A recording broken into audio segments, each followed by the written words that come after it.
The big man, 6'5", he picks up a first down out to the 33-yard line, and a gain of 16 for the Bison to start on this Indiana State defense they'll be going up against. As Kyle mentioned, they had their best game of the season. Keep an eye on number 6, Colton Gajewski, out there on the defensive end with Childers, Wilson, and Patterson. The linebackers look like this with Westhoff and Alex Rose as the Bison ready to go up-tempo here on a first down from the 33. Into the flat for Rajah Nelson, who's got plenty of room there. Nelson gets pushed out of bounds by Valdez, but not before he nearly gets a first down out to the 42. Well, and this is something that you see on film, too. At least a week ago against South Dakota, this Indiana State defense was, they were content with playing off. A lot of times playing some cover, too. But those corners are what I call a lot of soft coverage, right, where they're not up pressing, and not surprised NDSU going to try and take advantage of that right away, get the ball in the hands of Rajah Nelson. Gain of 9 on the reception from Rajah Nelson, who picks up his 14th catch of the year. They'll go on the ground with Penu right up the gut. He got the first down before he's met by a host of Sycamores. He gets out to the 46 and a gain of 4. Well, it's a nice move there by Brea Penu because you see Jaden Childers, number 92. Take a look at the replay. I mean, he was right in the backfield right off the bat, and he made a nice little sidestep to make one man miss. And this Bison offense starting to just drive off rolling. You mentioned it off the top.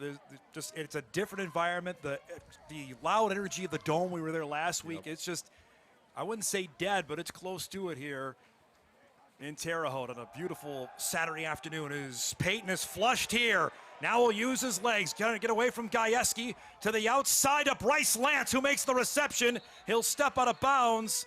They're going to mark him up here at the 43. Some more wizardry from 9 to 5. That's why we just keep talking about it. It's just unfair. I mean, you take a look. I mean, you got everything you want there. Gajewski has his hands on him, it looks like, and then Cole Peyton just kind of does it 360 and gets to the outside, and lo and behold, guess who's sitting there waiting?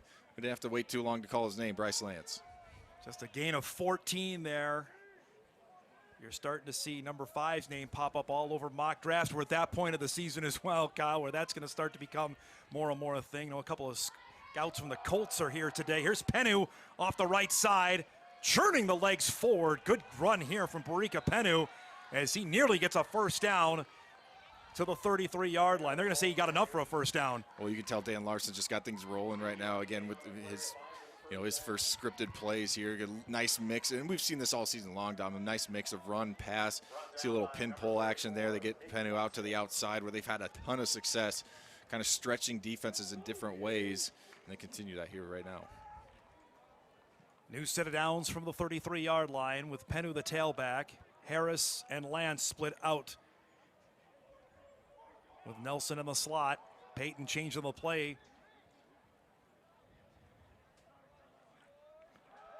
On first down, look at the time. Just waiting. Now throw back across the field to Lance, who reaches up and catches it. He's got another first down before he's brought down at the 17-yard line, a gain of 16. Well, you mentioned it, Dom. Cole Peyton comes to the line of scrimmage, and he checks it, right, because they showed about 7, 8 guys along the line. And Indiana State actually drops out. They drop 8 different guys, and that's why he had so much time to just kind of scan, just sit there and wait. Once again, find Bryce Lance down the field. Bison into the red zone on this opening drive. Now from the Indiana State 18 as you look at our First Western Bank down in distance. This offense that has scored over 30 points in every game so far this season. Moving again. They'll give it to Penu on first down as Barica will get a couple for he's brought down on the tackle by Braxton Sampson, one of the top tacklers of this Sycamore team. See a little split zone action. They bring Reese Kessel right across the formation, does a nice job of getting a little kick out, and again, just not a lot of resistance so far for Indiana State. Now, this is one of the things we talked about the pregame, the explosive plays. Now, there's been a couple of them so far. They've limited at least a little bit, right? But they got to find someone to make a play here, try and hold NDSU to a field goal on this opening drive. Collins and Lance to the top of your screen on a 2nd down and 5 from the 13-yard line. Peyton looking that way to the end zone, tipped. Is that intercepted? It is! It's picked off. Illinois State comes up with the first interception of Cole Peyton's year. Jorge Valdez up with the ball. Well, it's like they heard me up here. Dom said you need someone to make a play here. He's trying to fit this into Mekhi Collins.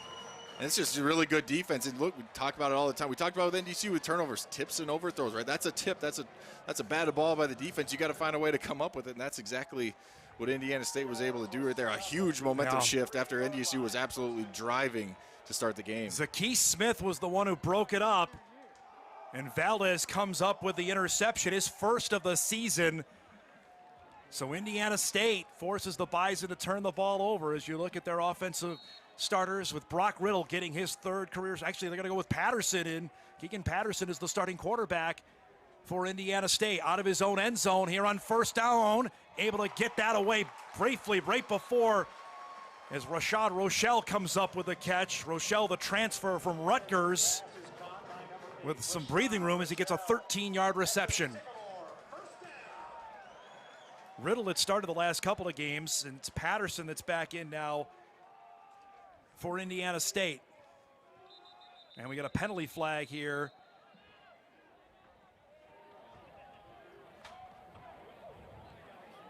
So we get the announcement. Delay of game. Defense number 1. Clapping, buzzing, simulation of offensive count. 5-yard penalty. Penalty on Donovan Woolen there for simulating the snap. Yeah, it's an emphasis. We've heard this a couple, going back a couple of years. But yeah, if someone's clapping or whatever their simulated snap is, can't do that defensively. You look at the Bison starters on defense. That linebacker crew has been sensational this year, and Ryan Jones getting the start with Darius Givens out into the flat for Osho, and there's Woolen able to shed his blocker, and make the tackle. There's going to be probably a loss in the play here, Kyle. Yeah, you're right, Dom. This is a really good job. Again, keeping your leverage, right? He knows he's got help inside. Force the runner back to your help to the inside. He stays outside. Textbook play there by Woolen on the outside. So after the penalty, it's now a 2nd down and 6 as they'll keep this on the ground as Wilson able to gobble up Nick Osho, who has 6 touchdowns, nearly 500 rushing yards to his credit, Indiana State. Yeah, and Osho's really coming along, right? He had back-to-back 100-yard games. He had a 200-yard game against Southern Illinois. They've really found something. Again, they've struggled throwing the ball. That might be why we're seeing Patterson to start this game, but Osho's been a constant these last couple of games. Here's a 3rd down and 3 from their own 23. Sycamores with the ball after picking off Cole Payton on the deflection. Patterson into the flat. Osho wrapped up immediately and brought down. Logan Kopp on the tackle. And the Sycamores will have to punt. That's a really good job by Logan Kopp. You see man-to-man coverage and back to the flat quick. You could tell Indiana State just trying to get something quick to the flat, just trying to move the sticks. Logan Kopp all over. It comes up with a big-time tackle. So the Bison defense bails out the offense. Some eerie similarity of how that game in 2022 started. You talked about it earlier. The Bison fumbled the ball 4 times that day. They had 3 turnovers in a 31-26 game. And now their first interception. They're going to run a fake punt here. This is taken off with the punter. He's got plenty of running room. He's got a 1st down and then some.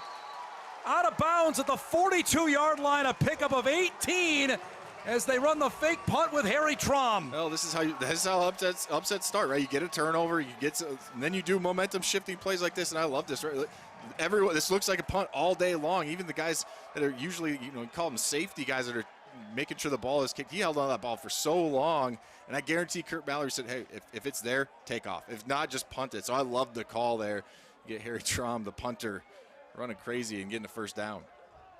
A run of 18 out to the Indiana State 42. So the Sycamores pulling out the stops here, and this one is going to get blown up in the backfield. Keenan Wilson again there. We talked about him on our pregame show. He has really come on over the last couple of games. He's active, right? He's disruptive. I mean, that's what he does. He just doesn't stay blocked very often. I mean, more times than not, you're going to see him get off of the offensive lineman, block destruction, which has been a big emphasis. Done a really nice job of that so far to start this year as we move into the 2nd half. Loss of 3 makes it a 2nd down and 13 as they back it up to the 39-yard line. So we're halfway through this opening quarter. This one out in the flat. Tawdry comes up with the reception. The tight end with a big catch there. Zach Drawdy will get out at just shy of a 1st down to the 49-yard line. Yeah, and again, you see how it continue. Indiana State just going to continue to go fast. Try to get NDSU into some, typically it's a simpler call defensively when someone goes this fast. 3rd and 1. right near the midfield stripe. Patterson came in, just 357 passing yards, 3 touchdowns, and a pick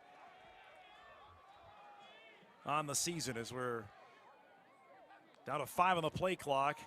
Patterson will keep it, and he's got enough, it looks like, for a first down before he's wrapped up by Vanderpool and Jaquise Alexander. Well, I really like what John Bear's doing, the offensive coordinator, too. I mentioned they struggled throwing the ball, but they're getting the ball out of his hands quick, mixing it up with the run, and now throwing a little quarterback run game as well. And a timeout taken by North Dakota State. Bison sideline can't be thrilled about the start they've had so far here in this one. Timeout on the field, 6:08 to go in the first quarter. Indiana State driving in a scoreless game.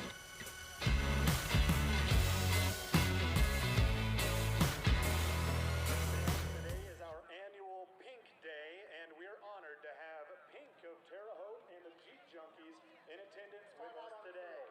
Pink of Terre Haute was formed more than a decade ago in efforts to fill any need that might otherwise go unmet for breast cancer patients, their families, and caregivers across Vigo and 9 surrounding counties in western Indiana and eastern Illinois.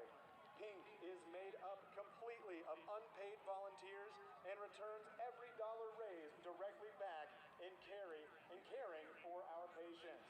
To make a donation in support of Pink of Terre Haute, please scan the QR code on the screen now. For more information, please visit www.pinkofterrehaute.org.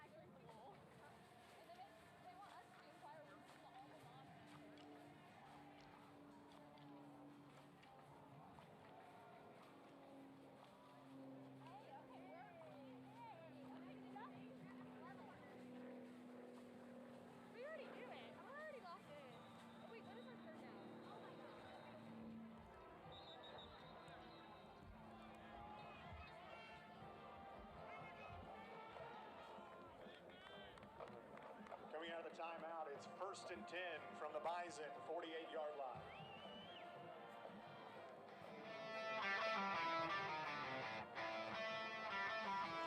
Bison football is brought to you by Shields, a proud partner of Bison Athletics. Out of the timeout, new set of downs for Indiana State as they go to work from the Bison 48-yard line. After the interception, Sycamores run a fake punt, stayed on the field. Now on the Bison side is Patterson. Will sling this over the middle. Drawdy comes up with a reception, bounces off a man, still on his feet. Drawdy finally hauled down. He gets inside the 25, a pickup of 25 yards to the Bison 23. We saw Indiana State kind of break the formation there. It almost looked like a little miscommunication there because Osho was actually running completely free over to the flat. I think that might have pulled Jalen Duff. He might have seen that and be like, what's, something doesn't seem right here. And then you just find his big tight end, Dodry, wide open right over the middle. Sycamore is putting something together here on this opening drive.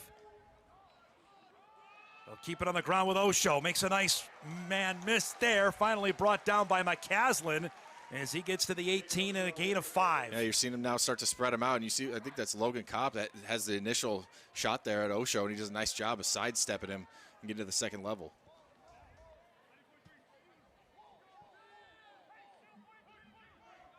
Click down to 5 minutes remaining in the opening quarter. They'll keep it on the ground. Osho, this time off the left side, takes a shot. He's picked up a first down.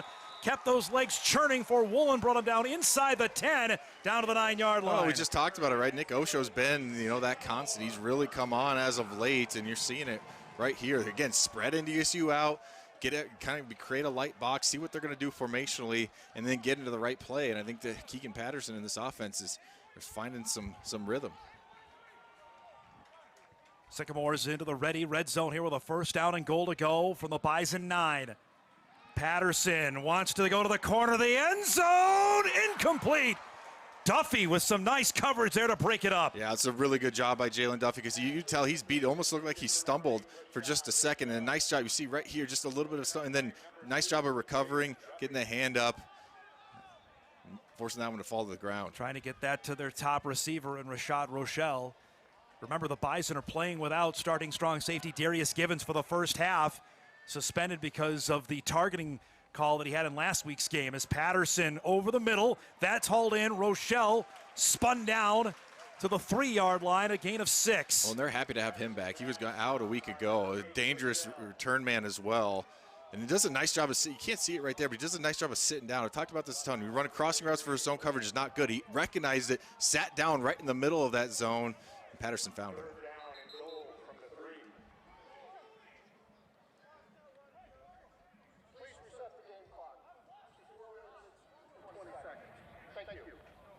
Bishop wanted to reset the game clock here. It's a 3rd down and goal from the 3. We've already seen Indiana State's willingness to go for it 4th and deep in their own territory. I think this is like doing it here as the toss. Osho trying to get in. Touchdown, Sycamores. Osho from 3 yards out. And the Sycamores have life, Dom, and they see that they pull the offensive line. They see this more and more in college football and in the pros. Or pull offensive linemen the opposite way of what you're going. Again, you get Nick Osho on the outside. That's a tough guy to bring down when he gets ahead full of steam going forward there. And wow, what a start here for Indiana State when it looked like NDSU's absolutely got driving. They get the turnover, they get the fake punt. That's a recipe for a turnover or for an upset. You got to find a way to make some plays early. Lopez for the extra point is up and good. You're exactly right, Kyle. What a flip here after the Bison are marching down the field. The Sycamores get a pick and turn it into points. 4:11 to go. Opening quarter. Indiana State leading it 7-0.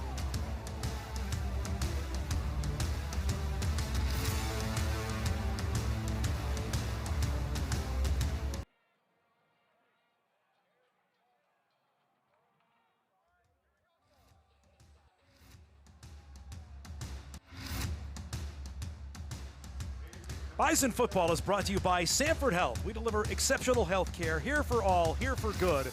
Sanford Health. Indiana State goes 97 yards in 14 plays, takes 6:21 off the clock. Nick Osho with a 3-yard touchdown run after the interception from Valdez, and it's 7-0 Sycamores. Nobody gave Indiana State the memo that the Bison were supposed to come in here and steamroll. Well, for as much as we've talked about the lack of energy maybe for Indiana Yeah. State, it's a complete opposite for Indiana State. They just need a little bit of life, and they're going to have all the energy in the world going for the upset of the #1 team in the country.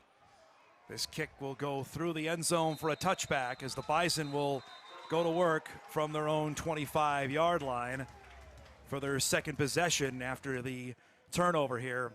Got a timeout, 4:11 to go, opening quarter. Bison offense coming back on the field, trailing 7-0.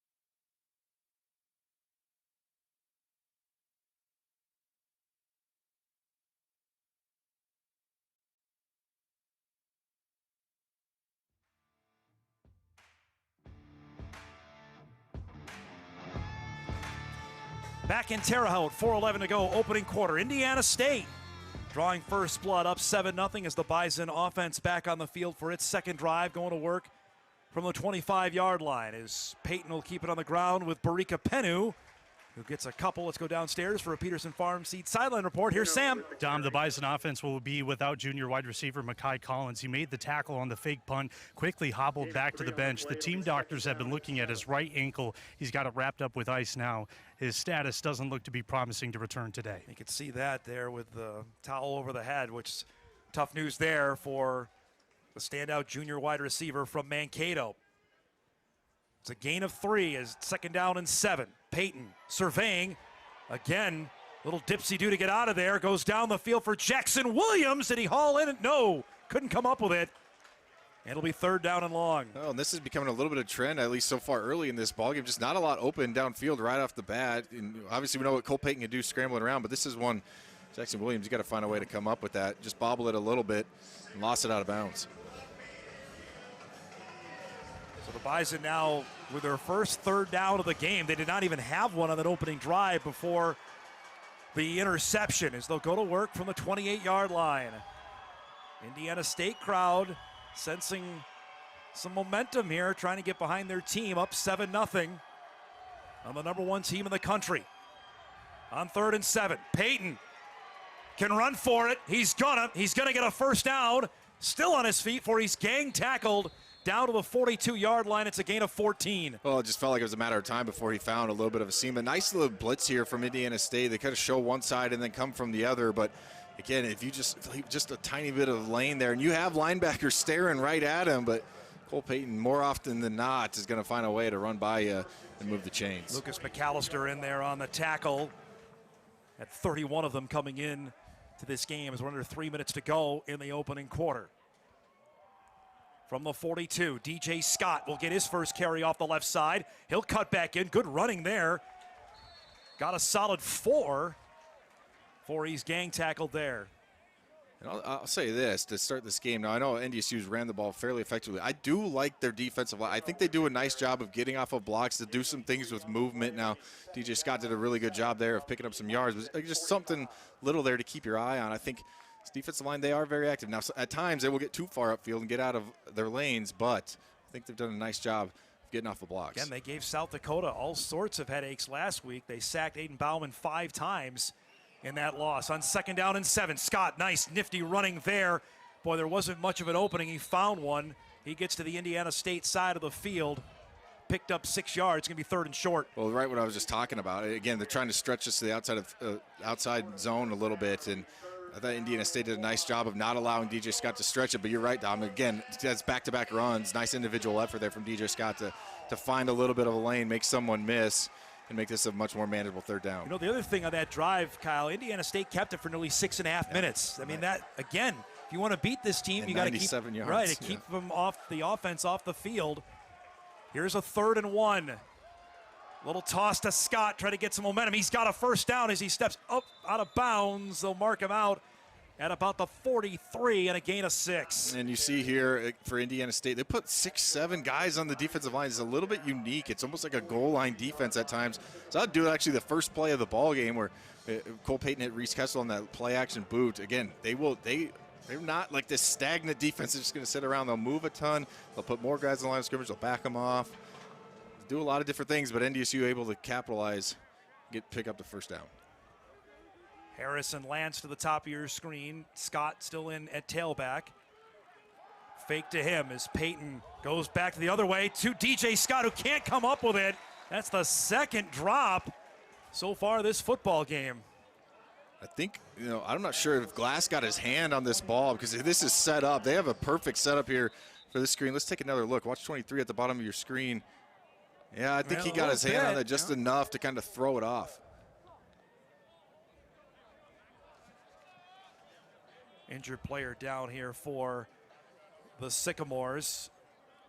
So we see the attended player. We'll step aside for a quick word from the Bank of North Dakota.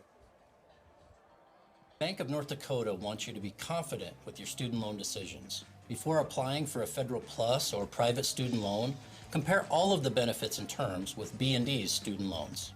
Visit bnd.nd.gov/confident. Shane Bennett for Indiana State, backup defensive tackle, had about 12 tackles coming in, is the injured Sycamore. Good to see him walking off under his own power. Yeah, and ISU has just done enough, like fly in the ointment here to turn things off for NDSU's offense so far. Yeah, right. Like I said, take away the explosive, make them go all the way down the field, earn a touchdown, and you never know what happened, as we saw in the first drive. Out of 2nd down, and we got a false start. Flag on the play. Not the crispest of starts here for Tim Polisic's team. False start. Offense, number 75. Josh Magan, the right tackle, called for the false start to back up the Bison. Well, it's surprising, but it's not at the same time. This slow start. Again, it's almost like when you talk about so much that players become aware of it too. Or you talk about how, it's going to be the biggest crowd in the world, not going to be the most energy. You have to go on the road. And again, a couple momentum plays. Bus ride to get right. here today. From the 48, it's a 2nd down and 15. Peyton tries to get to the outside. He's got a running lane. Peyton knocked down, nearly got a first down. Boy, he took a shot too at the end. He's out of bounds. They're going to mark him. He's got a first down. You just can't bring him down. I mean, watch 34, Nick Yatsko. He has an angle on him right here, and it's just that little stutter step, and he gets to the outside. If he's able to hold leverage right there, I mean, that play was going nowhere for Cole Peyton. But again, we said it last week. That wasn't so much of a weave, right, that we've seen, but he just finds a way, usually more times than not, get to that sideline, find a way to move chains. Gain of 16. Kamal Clark there gave, you saw at the end of that, Peyton a big shot. That is on his right side. Remember, that's his non-throwing shoulder. That's the one he injured last year against South Dakota State. Here's Penu on first down. Good run for Barica as he picks up nearly 7 down to the 25-yard line. So we're down to the final 15 seconds of the quarter. Yeah, this was a good job by the offensive line along that right side. Did a really nice job of not allowing any penetration. We've seen that a couple times, right, where running backs had to make someone miss, but Brea Penu able to get a full head of steam downhill. The Bison are going to take this into the second quarter. Indiana State gets an interception. They turn it into points. The Bison are trying to answer back. At the end of one, it's Indiana State 7, North Dakota State nothing. Second quarter coming up. You're watching Bison football on WDAY.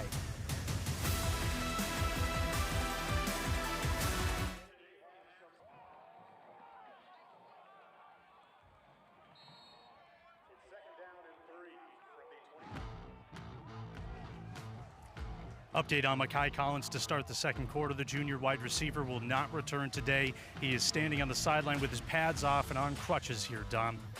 Thanks, Sam. As you see Brea Penu take the opening play of the second quarter and a toss to the right side. They're going to push him out at about the 5th. Nearly got a first down there, Kyle. I think actually they gave it to him, a gain of 10. Yeah, nice gain there by Brea Penu. And kind of going back to what we saw in that first quarter, correct me if I'm wrong here, but that's 3 straight games the opponent has scored first against North Dakota State after they just got off to some really hot starts, at the beginning of the season. Now, 3 straight games with, dare I say, slow starts a little bit for this North Dakota State team. Bison into the red zone. That's the first time since the opening game at the Citadel the Bison did not score in the first quarter. And we remember the conditions in Charleston that morning. It was driving rain. On first down, Peyton, look at the time, surveying. Now he's going to take off.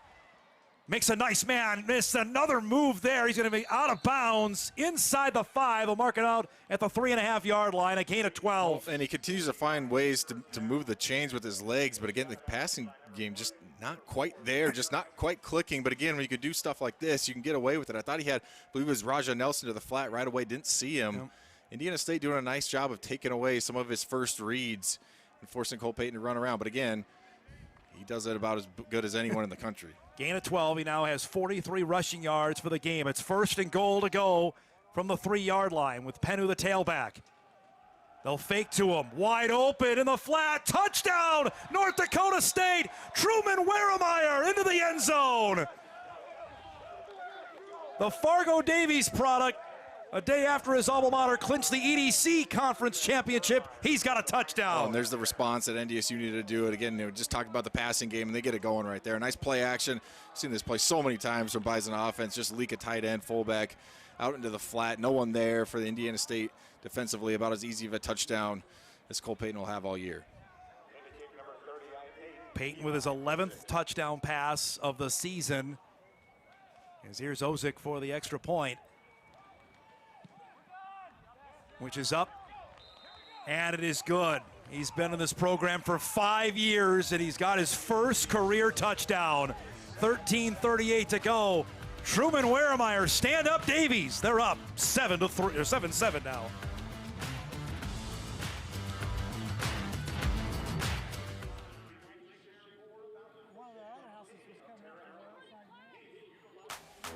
Bison football is brought to you by Shields. Be sure to stop by Shields for your hunting needs this fall. 7-7 the new score after the Bison go 12 plays, 75 yards. They take 5:33 off the clock. Cole Payton to Truman Weremeyer for his first career touchdown to tie this game up at 7 on the Farmers Union Insurance scoring recap. That's about as efficient as a drive as you can have. Yeah, they really needed it. Again, a good, they got themselves into a 3rd and long. Cole Payton, and really that's what it was, Dom. That whole drive was kind of Cole Payton off schedule making plays. Osick will boom this one through the back of the end zone for a touchback as Indiana State will go to work from its 25-yard line. Here's a quick word from Shields.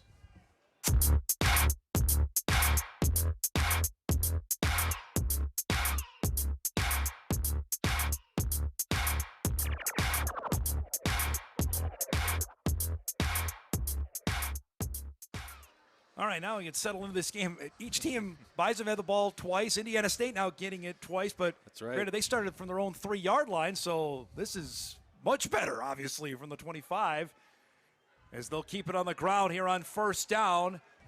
Deion Brown, number 3 running back, gets that one. He'll get maybe back to the line of scrimmage there. Yeah, now it's how do you adjust, right? You had the scripted plays. Both teams have kind of thrown their haymakers. Who can adjust? Who can get some stops defensively? And the Bison got a 3-and-out, but then they went for the fake punt as they'll go in the flat here to Brown before Woolen gobbles them up there. Maybe a gain of 2, and it's going to be 3rd down and long. Well, and I thought Brown had some room here. He had 2-on-2 on the outside. Logan Kopp's coming all the way from the inside, but Donovan Woolen, once again, does a really nice job getting off his block. How many times have I said that? This is a guy that will play outside. He'll come off the edge. He does a little bit of everything, but what he does really well is using that length to keep defenders at bay and coming off and making plays. Some late substitutions here for Indiana State. Brian Domino, number 4 in and wide receiver on a 3rd down and 8. Sycamores are 2 for 3 on 3rd downs on that first drive. They'll keep it on the ground with Brown, who got swallowed up there. Wilson got in the backfield and slowed him up. Duffy was able to finish him off, and it's going to be 4th down. Oh, this is a really good job here by North Dakota State of being aware of it, right? So many times you get into 3rd and 8, and everyone's just thinking pass rush. And you can see they were ready for it, right? That might have been something Indiana State where to say, hey, we're going to break some tendencies. We've seen some things from NDSU when it's 3rd and long. Maybe they're flying upfield too much, whatever you see on film, where you're going to take a shot to run the football there. But, yeah, typically 3rd and 8, obviously everyone knows that's a passing down. Tried to switch some things up, but clearly did not work against this Bison defense. Well, Harry Traum is back to punt. He did not do that the first time out, so we'll see if he does it this time. And this time he does, with Williams about to fair catch this at the 35-yard line.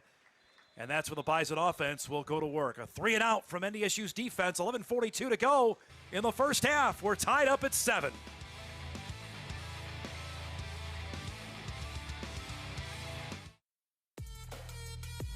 .42 to go in the first half. Stay tuned, everybody, for the Proceed Halftime Report. Sam coming up with scores from around the FCS on a busy week number 8 as the Bison go to work now from the 25. There was a penalty after we went to break, a holding call on DJ Scott that pushed the Bison back 10 yards, and Penu gets swallowed up here. Yeah, you can see he's trying to make that cut downhill right away, and there's just nothing there. Has to dance a little bit. Again, this is what I'm talking about.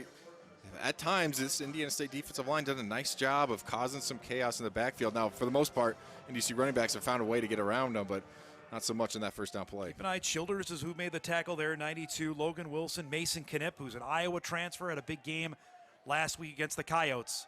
2nd and 10. Payton in trouble. Got out of that. He's going to use his legs here. Will cut back up and then brought down. He'll get out to the 33.5-yard line. He picked up 8. And you see, he's lucky to get away from Childers there. Look, 92, we just talked about. It looked like he had a shot at him. Someone gets in his way, and this has kind of been, I mean, they've done a couple nice things offensively, but this is what it's been a lot of so far, is Cole Payton scrambling around and making plays. On a 3rd down and 2. They'll keep it on the ground, but Penu is met and rejected there. Let's see if they gave him forward progress. Up here, I thought he was short. I'm with you, Don. I thought he was short as well. No, they're going to say he got a 1st down.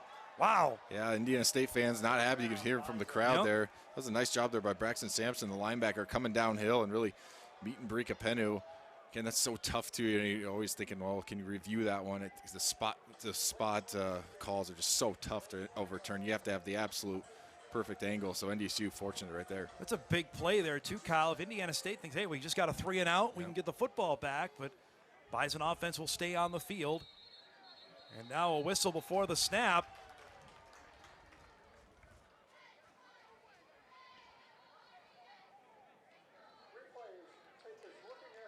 All right, they are going to look at it though. So Booth called down to see if Penu picked it up or not.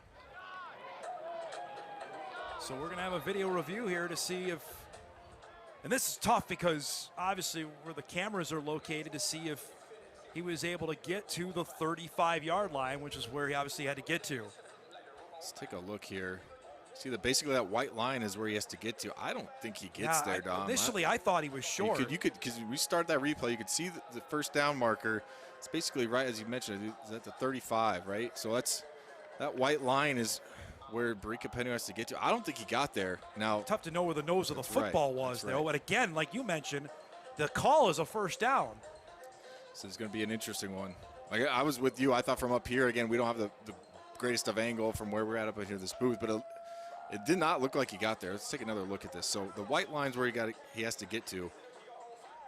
I just don't see anything there. Real short.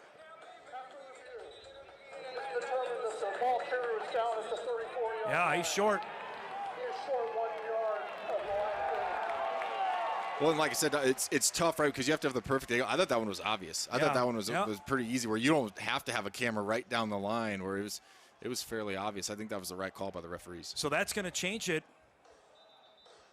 now to a 4th down and 1. Does that change what NDSU does here if their offense will stay on the field?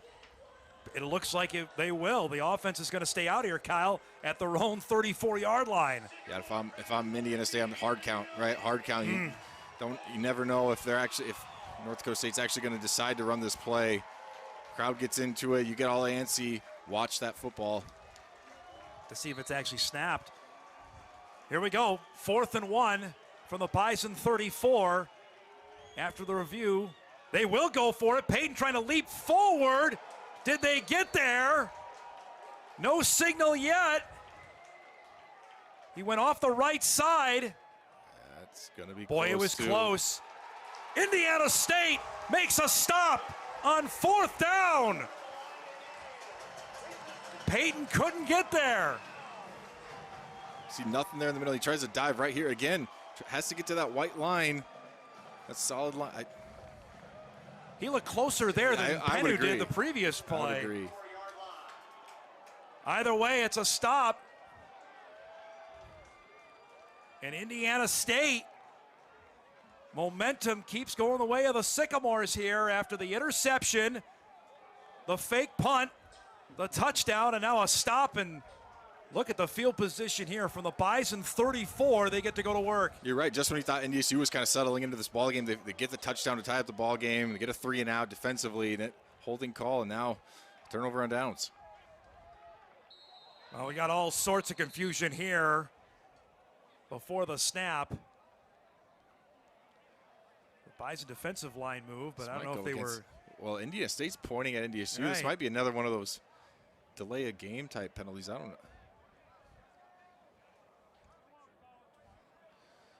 Let's take another look at this 4th down, Dom. Again, there's nothing there at the beginning there for Cole Payton. You can see that's close. I mean, to me, I think he's got it there, not knowing where his knee is down, though. I think if you have an angle from the other side, it might be a first down. See, that one, like I said, I thought he was closer there than Barico was to have reviewed on the previous play. Either way, now here's a free 5 for Indiana State. Sloppy start for North Dakota State here in a ball game. It's a 1st down and 5.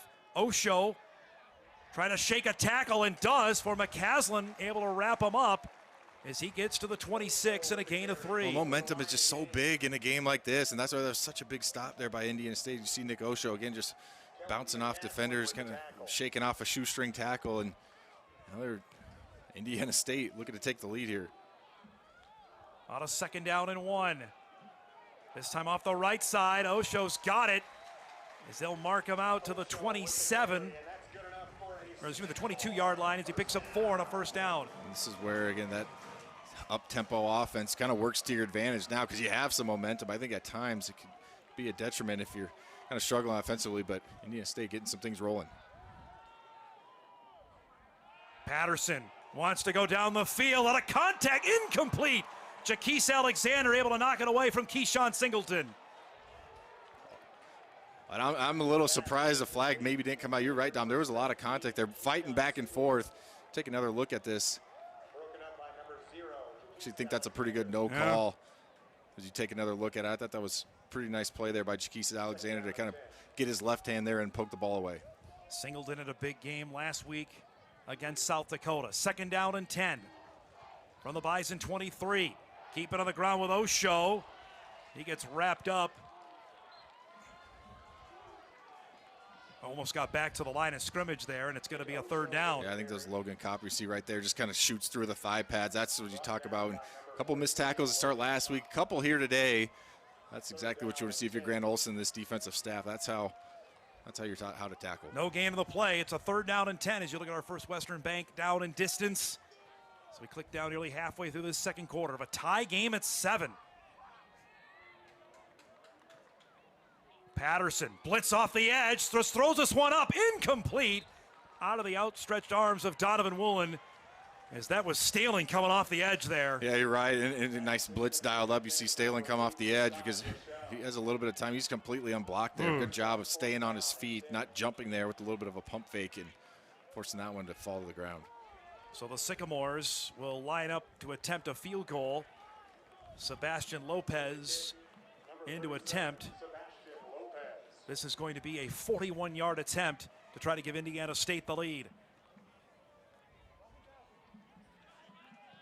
It is up, and this one is no good. So the Bison defense holds again after the offense decided to go for it on that 4th down. It ends up not hurting the Bison, and NDSU will get the football back off of the missed field goal. Timeout, 7:51 to go in the first half. Bison offense coming back on the field. A tie game at 7.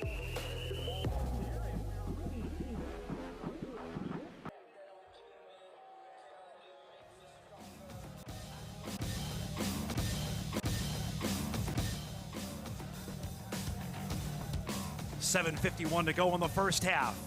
7-7 between North Dakota State and Indiana State with Sam Getzinger, Kyle Emanuel, our great crew. I'm Dom Izzo. Bison in a dogfight so far in this first half as Peyton hits Bryce Lance on a screen here. He's going to get pushed out of bounds as the Bison pick up 8. Let's go downstairs to Sam for an update. Dom, everybody on the sideline that has access to a cell phone is staring at the radar right now, and you can feel weather coming in. Wind is starting to pick up quite a bit from the southeast. Dark clouds are coming in as well. Would imagine the second half could be impacted by some weather. All right, we've been talking about that since we arrived at the stadium about 9 a.m. local time, that knowing full well that there was weather in the area. So thanks for the update down there, Sam.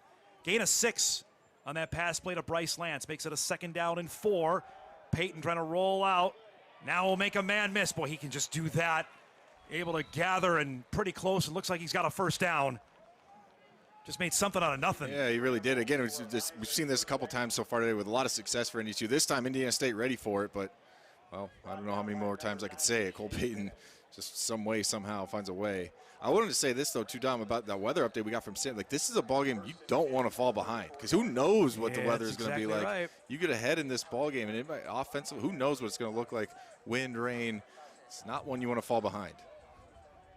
It's a great point. 1st down and 10 from their own 34-yard line. Peyton evades there. Can't get away from the second man and brought down. Indiana State is getting to him. That's going to be a loss of about 3. Well, we were just talking off air, too, Dom. I'm trying to think the last time where it's just been kind of a drop back and it's just been, 1-2 steps or whatever, and Cole Peyton gets it out. And it just hasn't been there. It's been a lot of scrambling around. He's made a ton of plays with his legs, but just offense is, especially the passing game, just not as efficient as we're used to seeing from North Dakota State and Cole Peyton. Lucas McAllister was in there to break it up. It's a loss of 3. Makes it 2nd down and 13. From the Bison 31 as we click down to 6 minutes to go in the first half. Peyton dumps this off to Penu. Had to make an acrobatic catch. Oh, they got lit up at the end of that play. Kamel Clark came in and lowered the boom. And it's going to be 3rd down. Well, the second time we've seen Kamel Clark come up with a big-time hit and good job of getting there. A little bit off there from Brea Penu. Wow, what a finish there. Yeah. High Fortunate, hit. yeah, fortunate. Brea Penu looks like he's going to be okay. That's a scary one anytime you see the head kind of bounce back like that. It's another loss on the play. Makes it a 3rd down and 15. Indiana State defense has the Bison offense out of sorts here, especially up front. And we got whistles before the ball was snapped.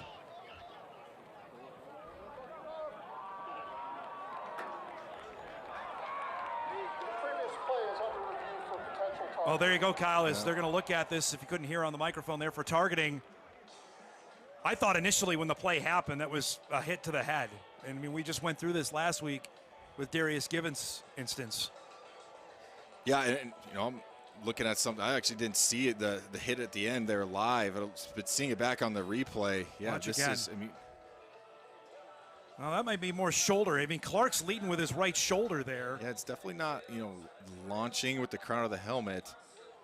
He still caught Penu in the But he head. did, yeah, That's it's the still the head or problem. neck area. Well, here's the tap dance again of trying to figure out which is which. As Grant Henderson is on the line with Marlon Lynch, who's our replay official today. Here's another look at it. And it just feels like this rule is kind of tweaked every single year. Watch Without the end of it here. I think that's okay. We'll see. The previous play has been upheld. Yeah, it's no targeting Yeah, there. I thought that was a really good look Yep. there. That second Yep. look is where it was actually more of the contact actually went to Penu's shoulder. And it was really just his head kind of jerking back, but most of the contact there was made to his shoulder.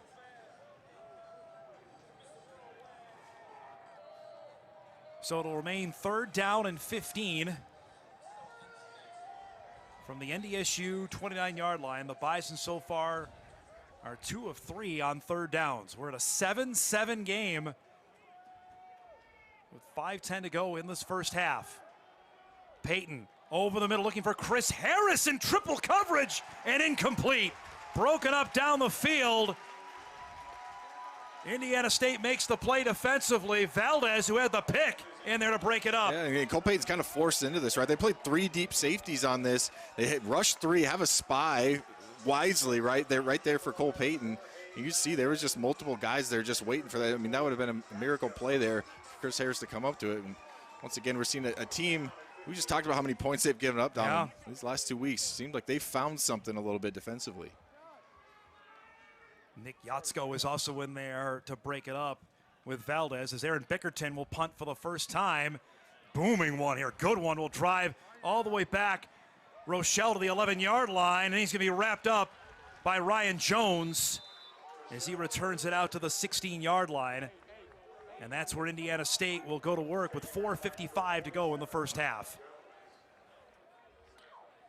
And what has been a odd start to this game, if you're a Bison fan sitting at home knowing full well how NDSU has mowed down its competition the last 3 weeks, that has not been the start here. Well, and we just heard Sam saying everyone's, looking at their cell phones for the weather. Well, if you're looking at your cell phone anywhere in the country right now, you're looking at FCS scores. This is one that's going to pop out to you without a doubt. I mean, Indiana State, like I said, giving up. You look at the previous games before last week, and 73, 63, 55 points. A really nice job holding up against a high-powered offense. On a first down, go up the middle with Brown as he gets a good carry here out to almost the 21-yard line and a pickup of 5 yards. And again, we were here 3 years ago. Indiana State led that game at halftime. They took the lead in the third quarter. The Bison needed a late rally to win that football game. They may be in the same position here again today. On second down, Patterson incomplete. Boy, he had a man open down the field, just couldn't connect, and it's going to be third down. No, you're right. I mean, this is an easy first down here. Patterson just slightly off there with his shoe. Almost looked like he thought he was going to maybe keep going to the outside. He stopped maybe just a little bit too soon, but that's a pitch and catch you want to complete and kind of keep the momentum of this drive going. Now a 3rd down and 5. The Sycamores are 2 of 5 on third downs. Low snap. Patterson zings this one. That's caught but wrapped up short of the first down. Taylor Eady in there on the tackle as he wrapped up on Talon White Hatch, and it's going to be 4th down. Yeah, White Hatch just ran this route just a tad too short. He's sitting there right at the sticks, has to come back for the ball.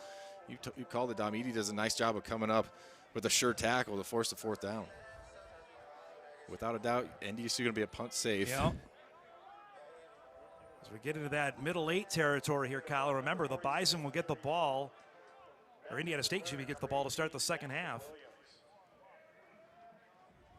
Low snap. They do punt it away. Williams has to go over and catch this one almost over his shoulder at the 31. Tries to get up the field for he's brought down. And they'll mark him out of bounds at about the 44-yard line. So some solid field position here for the Bison to start with 3:40 to go in the first half. Well, that's some of that hidden yardage. I mean, it's a small thing, but Jackson Williams, his ability to go over there and just simply catch that ball, sometimes it's something that can get overlooked a little bit, but it catches it. You get 5. I mean, you're saving yourself 20 yards right there. Nice job by Williams to go track that one down. Bison with 165 total yards of offense, 58 on the ground, 107 rushing so far.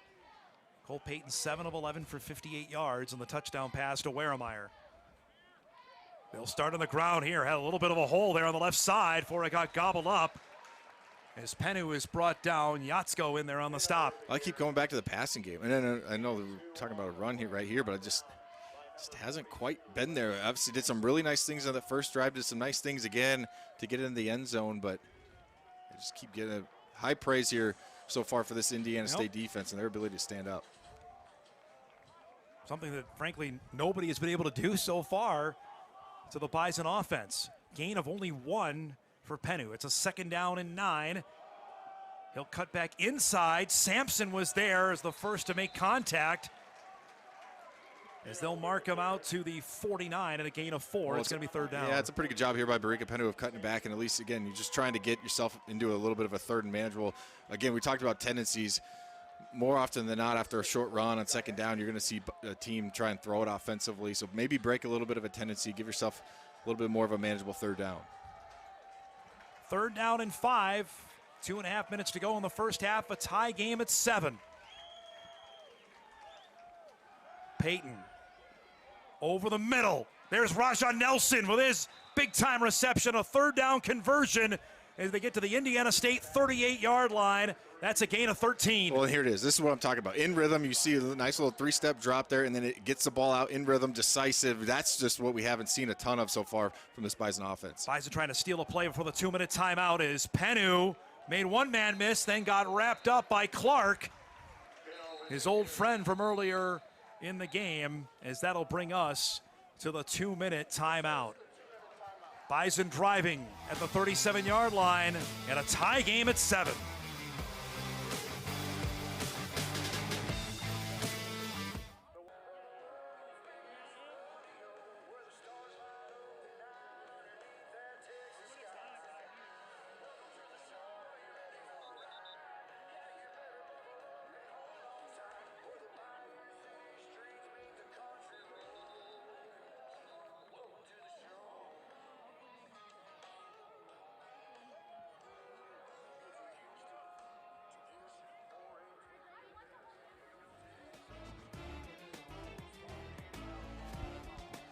Right.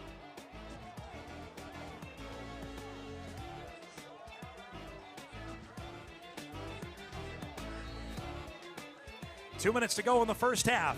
7-7 the score. Bison with a 2nd down and 9 from the Indiana State 36. Payton deep for Nelson, incomplete. Boy, he was wide open and couldn't come up with it. And a late penalty flag comes in well after the play. See Raja a little slow to get up after that. Yeah, you're right, Dom. He took a shot there at the end of that play. Not sure if that's going to be a targeting, a late hit. Let's see. It was well after the play, though, Kyle. It was wide open, too. We finally found the corner route against cover 2. Yeah, I mean, I think you go either way. It's up top. Yep. It's a defenseless receiver. It's a little late. We'll see. Yeah, there's a variety of things you can go here. Personal foul. Targeting. Defense number 11. The previous play is under review. Well, they're calling it targeting here, so we're going to have our 3rd review of the half already. We're making up for lost time because we didn't have a review for the first, I think, 4.5, 5 games have a of lot. the season. We definitely didn't have a targeting review. Now we've had 3. Yeah, 3 in the last game and a half. Let's get another look. I'm with you. It's late. It's hard to tell there with Valdez, who got the pick earlier and broke up that one to Chris Harris. Tough to tell from that angle. It almost looks like he got more of the contact to his left arm. His head kind of whipped back again, similar to like what we saw with Brea Penu. If it's not targeting, I think it's a late hit. That's the question, at least to me. I agree. But you're not going to go back, after the fact and change it. So, I mean, let's also just call it that it's a ball that should have been caught for sure. And Roger Nelson will be the first one to tell you that. Again, I thought cover 2, right? You had a corner in the flat, you got a safety deep. Let's see what the call is here. After review, it has been they determined that there is no targeting on the play. Okay. There is no foul on the play. Number 11 may stay in the game. Okay, so that's a big break there for Indiana State. Valdez had a strong start to this game. So you pick up no flag, and now it's a 3rd down and 9, Kyle, from the 36. And as we were just talking, again, you could say this anytime, but NDSU, you just feel like you got to have a touch on here. Yep. You got to find something here to at least give yourself a chance, maybe get a long field goal, or maybe move the chains on 4th down. On 3rd and 9, Peyton surveys, wants the deep ball for the end zone, incomplete. Overshot his man. He was looking for Jackson Williams, and it's going to be 4th down. And now a decision for Tim Polasek. Yeah, and I thought he had, at the very last second, it was going to be tough to see there because it's not his first read. I thought he had Raja Nelson, a similar route there in the corner, and this one just sails on him. And looks like Coach Polasek going to try for the long field. Yep. I do believe, it's tough to tell. Yeah, it looks the wind like, is going with them wind here. With them. We've seen multiple kicks go out of the end zone kicking this way on kickoffs. Kurt Mallory's going to call timeout as NDSU lines up what would be here a 54-yard field goal attempt. This will be a 30-second timeout. Potential, another huge potential momentum. And no, shift here, Dom. just another. And if this doesn't go down or go in, you're looking at Indiana State now, minute 48, timeouts. They got every chance in the world to go score themselves before half. Now remember, last year Ozick made a 54-yarder outside at East Tennessee State. The school record is 55, made by Ken Johnson and Brookings back in 1997. Ozick is 7 of 9 on the season. Remember, he had one blocked at Illinois State. There was a penalty on that. And the next time up, he missed it. This officially will be a 54-yarder. Looks like, did they cross? Yeah, Indiana State looked like they crossed, so that'll be 5 yards closer, unless they were prompted to jump. That's a critical penalty there. You see Kurt Mallory not thrilled. Defense, number 99. Entered the neutral zone with contact. 5-yard penalty. And look at this, Kyle. The offense is coming back on the field now. Yeah, it doesn't surprise me. That's a huge penalty. We'll see. Obviously, if you get a stop, you take that for Indiana State. But yeah, this is potentially. See, this might be. We talked about it last week, Dom. You never know what play is going to kind of shift the tide. Yep. You saw it with the Keenan Wilson turnover last week. We'll see if this might be the one. It went from a 4th and 9 now to a 4th and 4. Sermaine Campbell was called. You could see Mallory was upset with that, obviously. So the Bison, for the second time in this game, will go for it on 4th down. They did not convert earlier. Got to snap this here. The play clock is at 0. Yeah, that's going to be a delay of game on the Bison. They never got the ball snapped. Offense, number 9. 5-yard penalty. It remains 4th down. And now I think they're going to. And now the field goal unit's going to come back out there. That is a bizarre little stretch. I would agree. I mean, if you're going to not snap it, that's fine. You think Coach Polasek would have taken a timeout to preserve that. It was 5 yards. That was an interesting one. So now here we go. We're right back to where we were. Again, ball spotted at the 44. This will be a 54-yard attempt for Eli Ozick. Snap down, kick is up. Does it have enough? And it is good from 54 yards out. Eli Ozick ties his own record, second longest kick in Bison history. Continues to show why he's a weapon, right? With that length that he has. Talked about he had the wind with him a little bit, but still just a bizarre scene there for him to kind of lock back in and find a way to put this one through the uprights. But Kyle, this would have been good for maybe about 60. yeah, it just felt like that was one that distance was not going to be the issue. Sometimes with those, you get the ball drives a little bit more, and so you will see some get blocked there, but a nice job of elevating that over the top and getting NDSU some much needed anything, some type of momentum. Just a bizarre set of circumstances there over the last 3 plays. Not seen. Well, it goes from the non-targeting. That's right. You take the 15 yards at least off the board, then the offside, then the delay of game. Just odd stretch there. As it was, though, Ozick delivers a 54-yarder, and the Bison have their first lead of the game with 1:44 to go in the first half. Indiana State has 2 timeouts to play with. The Liberty, Missouri kid delivers 2 separate now 54-yard field goals.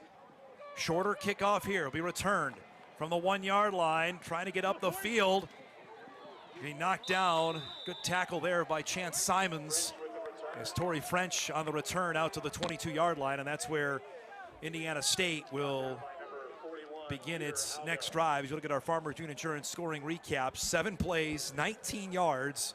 We go 1:56 with the Ozick 54-yarder to make this a 10-7 Bison lead. I think that was just his range, Dom. It's like in golf, right? We don't want to be too close. Yep. You just back me up 5 yards. I like it more for back here. All right, Sycamores with 2 timeouts to work with and 1:38 remaining in the first half. Osho on first down, swarmed here. He's going nowhere. Wrapped up. Kopp was in there. Looked like Dutenheffer as well. Bison have 2 timeouts as well. And player down. That looks like it might be Dutenheffer. It is. It's down on the play here after that tackle. Not good news there either for one of NDSU's captains. Him along with Keenan Wilson been just dominant, really good in that defensive front right there in the middle. And you're already down Makai Collins again, and starting to get some. It's just a weird kind of vibe around this game right now, especially if you're NDSU struggling with kind of capturing some energy, some momentum. You finally get a little bit, and then see what the injury is here to Jackson Dutenheffer. But obviously, I mean, you never want to lose anyone, but it's a key cog right there in the middle of that defense. You can see as well there's some people starting to scatter as it's starting to rain now.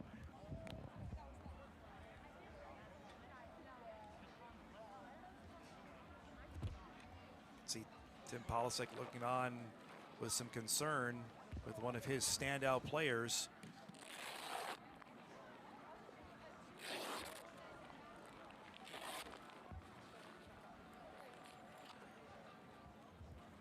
Didn't see the play. He was involved in the tackle on Osho.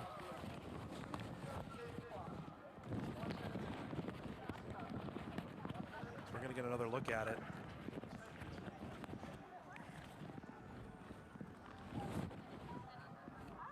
He makes the tackle there, Kyle. He might got hit by his own guy. Looked like it was Keenan Wilson that was in at the end of that.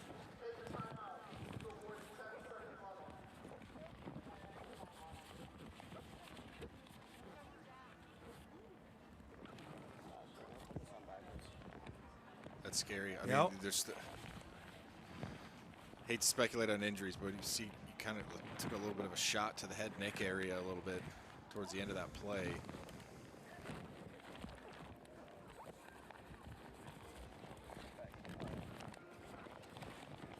Yeah, they're bringing out the board here for Dutenheffer. Again, they're not going to mess around with anything that was up either in the head or neck area. Cart coming out as well. So Ask Polisic if he.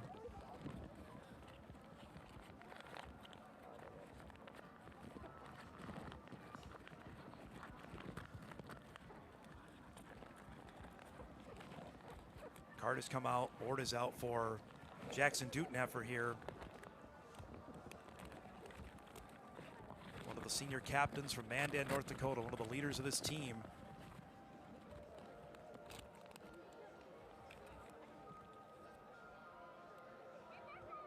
Right now, the Bison medical staff surrounding him along with members of the Indiana State medical staff.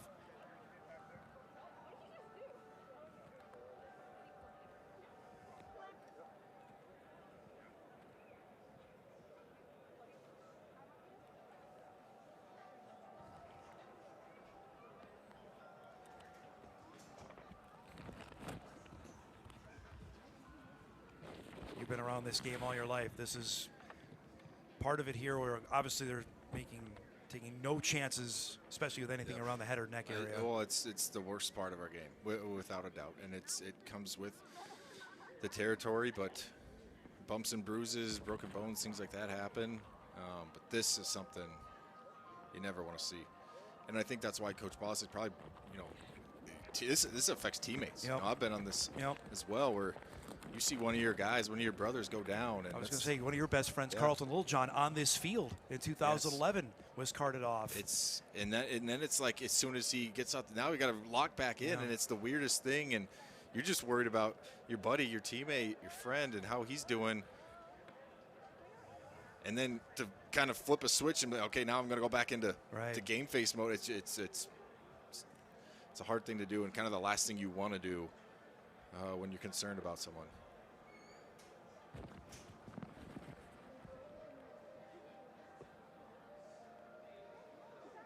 Dutenheffer family has made its way down as well.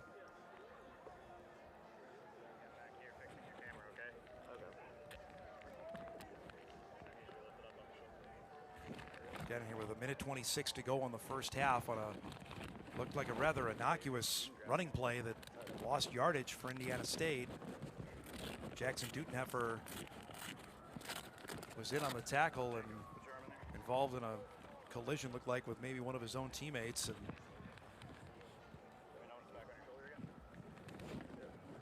now being attended to by the medical staffs from both teams. You can see the entire Bison football team has come out here. This is one of their leaders, one of their warriors.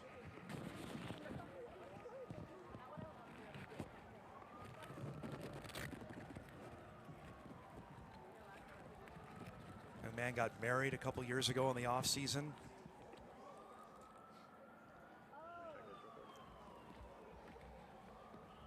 You talk about vocal leaders of a team. This is one of them. See the level of concern high as they're sliding the board now underneath him.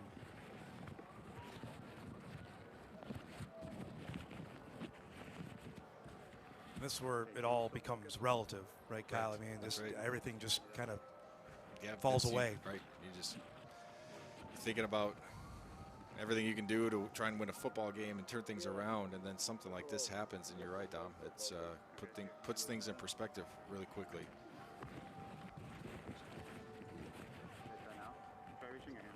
Put you at a loss of words. There's just not a lot to say.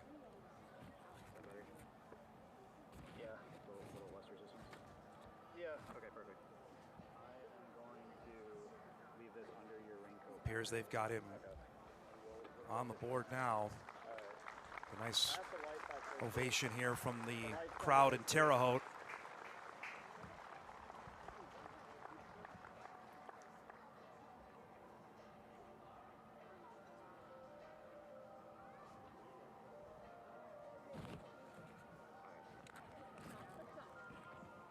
So they're going to load Jackson here onto the back of this motorized cart. They've got the helmet off.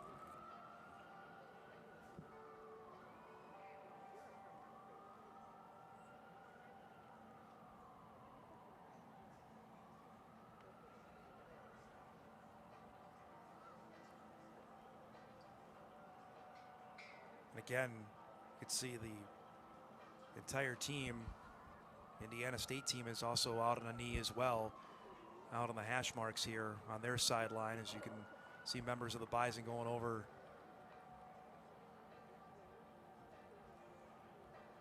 to the cart.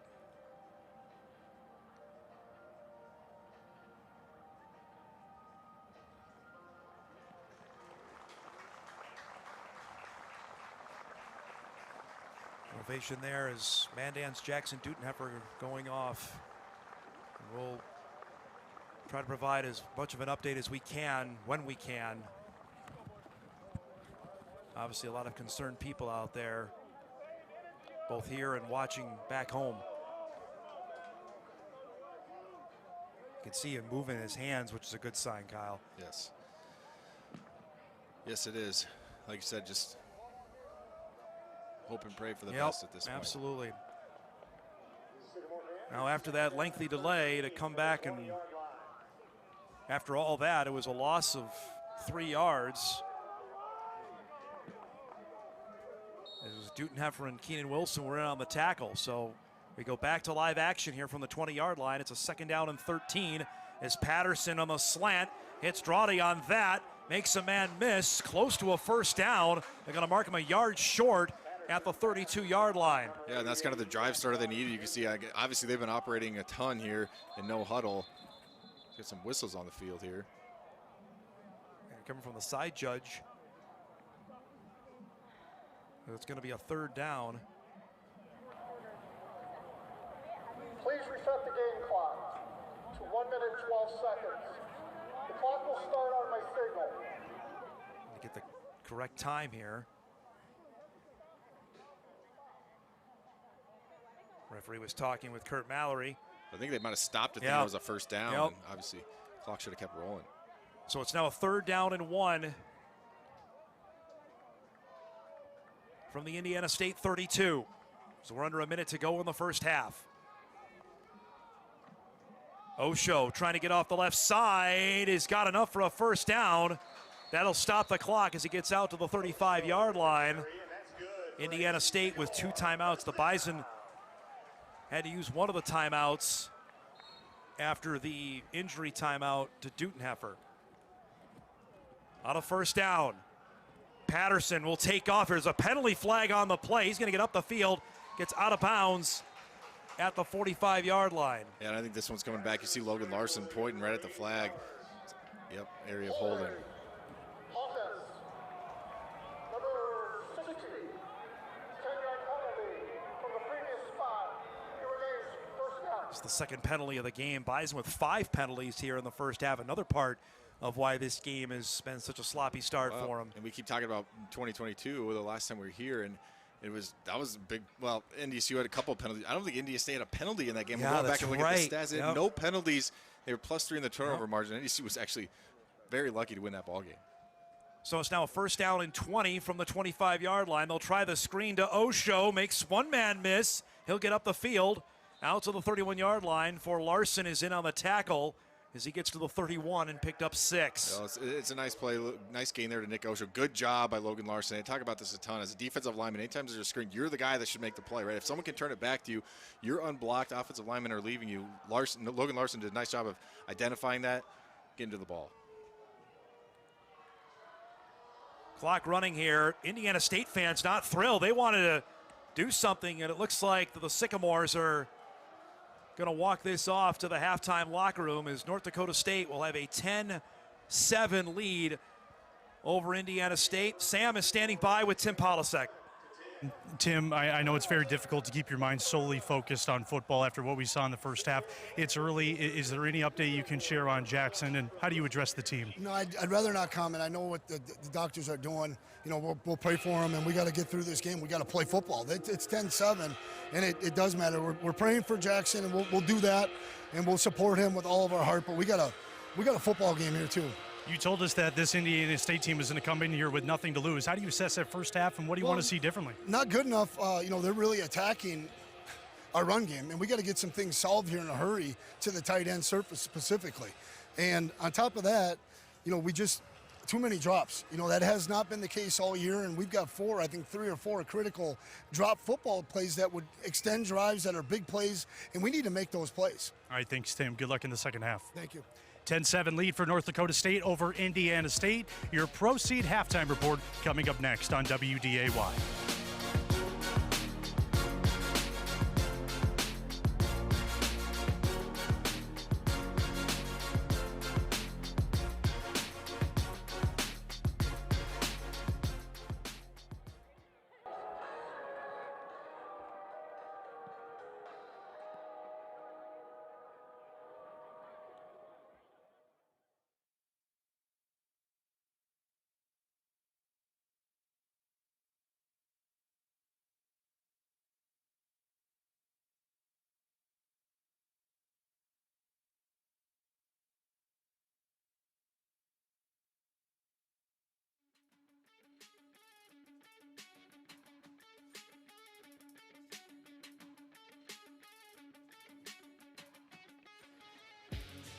Welcome back, everybody, here on the Proceed Halftime Report. North Dakota State with a 10-7 lead over Indiana State. Back in Terre Haute with Kyle Emanuel, I'm Dom Izzo. Let's give you a first update before we get to highlights that we have just got an official announcement that the game is in a weather delay. We had some rain coming. Kyle saw some lightning strikes, and it just went down about 30 seconds before we came on the air, that the specialists had come back out on the field to start doing some warm-ups, and they brought them off the field now, This Kyle. makes a strange game, Yeah, even a even little bit stranger. stranger. Who knows Yep. how long it'll be there. I think it's typically about 30 minutes anytime there's a lightning strike, so who knows, but we'll obviously keep everyone And obviously, updated. the weather is not great. We saw other games being moved up around the area. There's some more stuff coming in. Let's look at some first-half highlights here while we wait. The Bison got the ball first. They're marching down the field, and Indiana State picks off Cole Payton for the Yeah, first they did time. everything right. They were just absolutely rolling, and then just the ball thrown a little bit too tight in coverage. Again, a tip, and Indiana State got the play that they needed to get this game started for them. Valdez comes up with the interception. Then some trickeration on fourth down. They run a fake punt. 2 huge momentum plays to start this game for Indiana State. You're right. Bison get a 3 and out, and then they fake the punt, and then you could just see the sideline kind of erupt, and they were off and rolling. After that, they get the drive going. Nick Osho gets into the land of 6 for the touchdown to give Indiana State the lead. I told you that Indiana State, Terre Haute, it could be weird, right? We saw this 3 years ago. That's exactly what happened. But Cole Payton and the offense finally got rolling. They get into the end zone with Truman Moormeyer. His first career touchdown on a 3-yard pass from Cole Payton to tie the game up at 7. Then the Bison went for it on fourth down. Here it still looks like Payton may have got it, but they were ruled short. Yeah, Brea Penu, remember, this was one that they brought back, and it led to Indiana State missing a field goal. But yeah, just kind of an interesting kind of Sequence there, to say the least. The Bison get the ball back. They manufacture a drive. But again, the Indiana State defensive line has given the Bison O-line some fits in the first half. A couple dropped passes, and this was kind of really the best passing play we saw was this over to the middle to Raja Nelson. He also had a big drop later. And then, again, another weird sequence that led to Eli Ozick field goal. 54-yarder, which is tying his career long, the second longest in North Dakota State history, to make it a 10-7 score. As you can see the clouds behind us, that does not look great. The fans have been asked to leave the grandstand and the bleachers here. So officially we are in a weather delay here in Terre Haute. So we will keep you updated on what's happening here. It is the weather not looking great. We'll come back to Terre Haute. 10-7, North Dakota State with the lead. Back after this.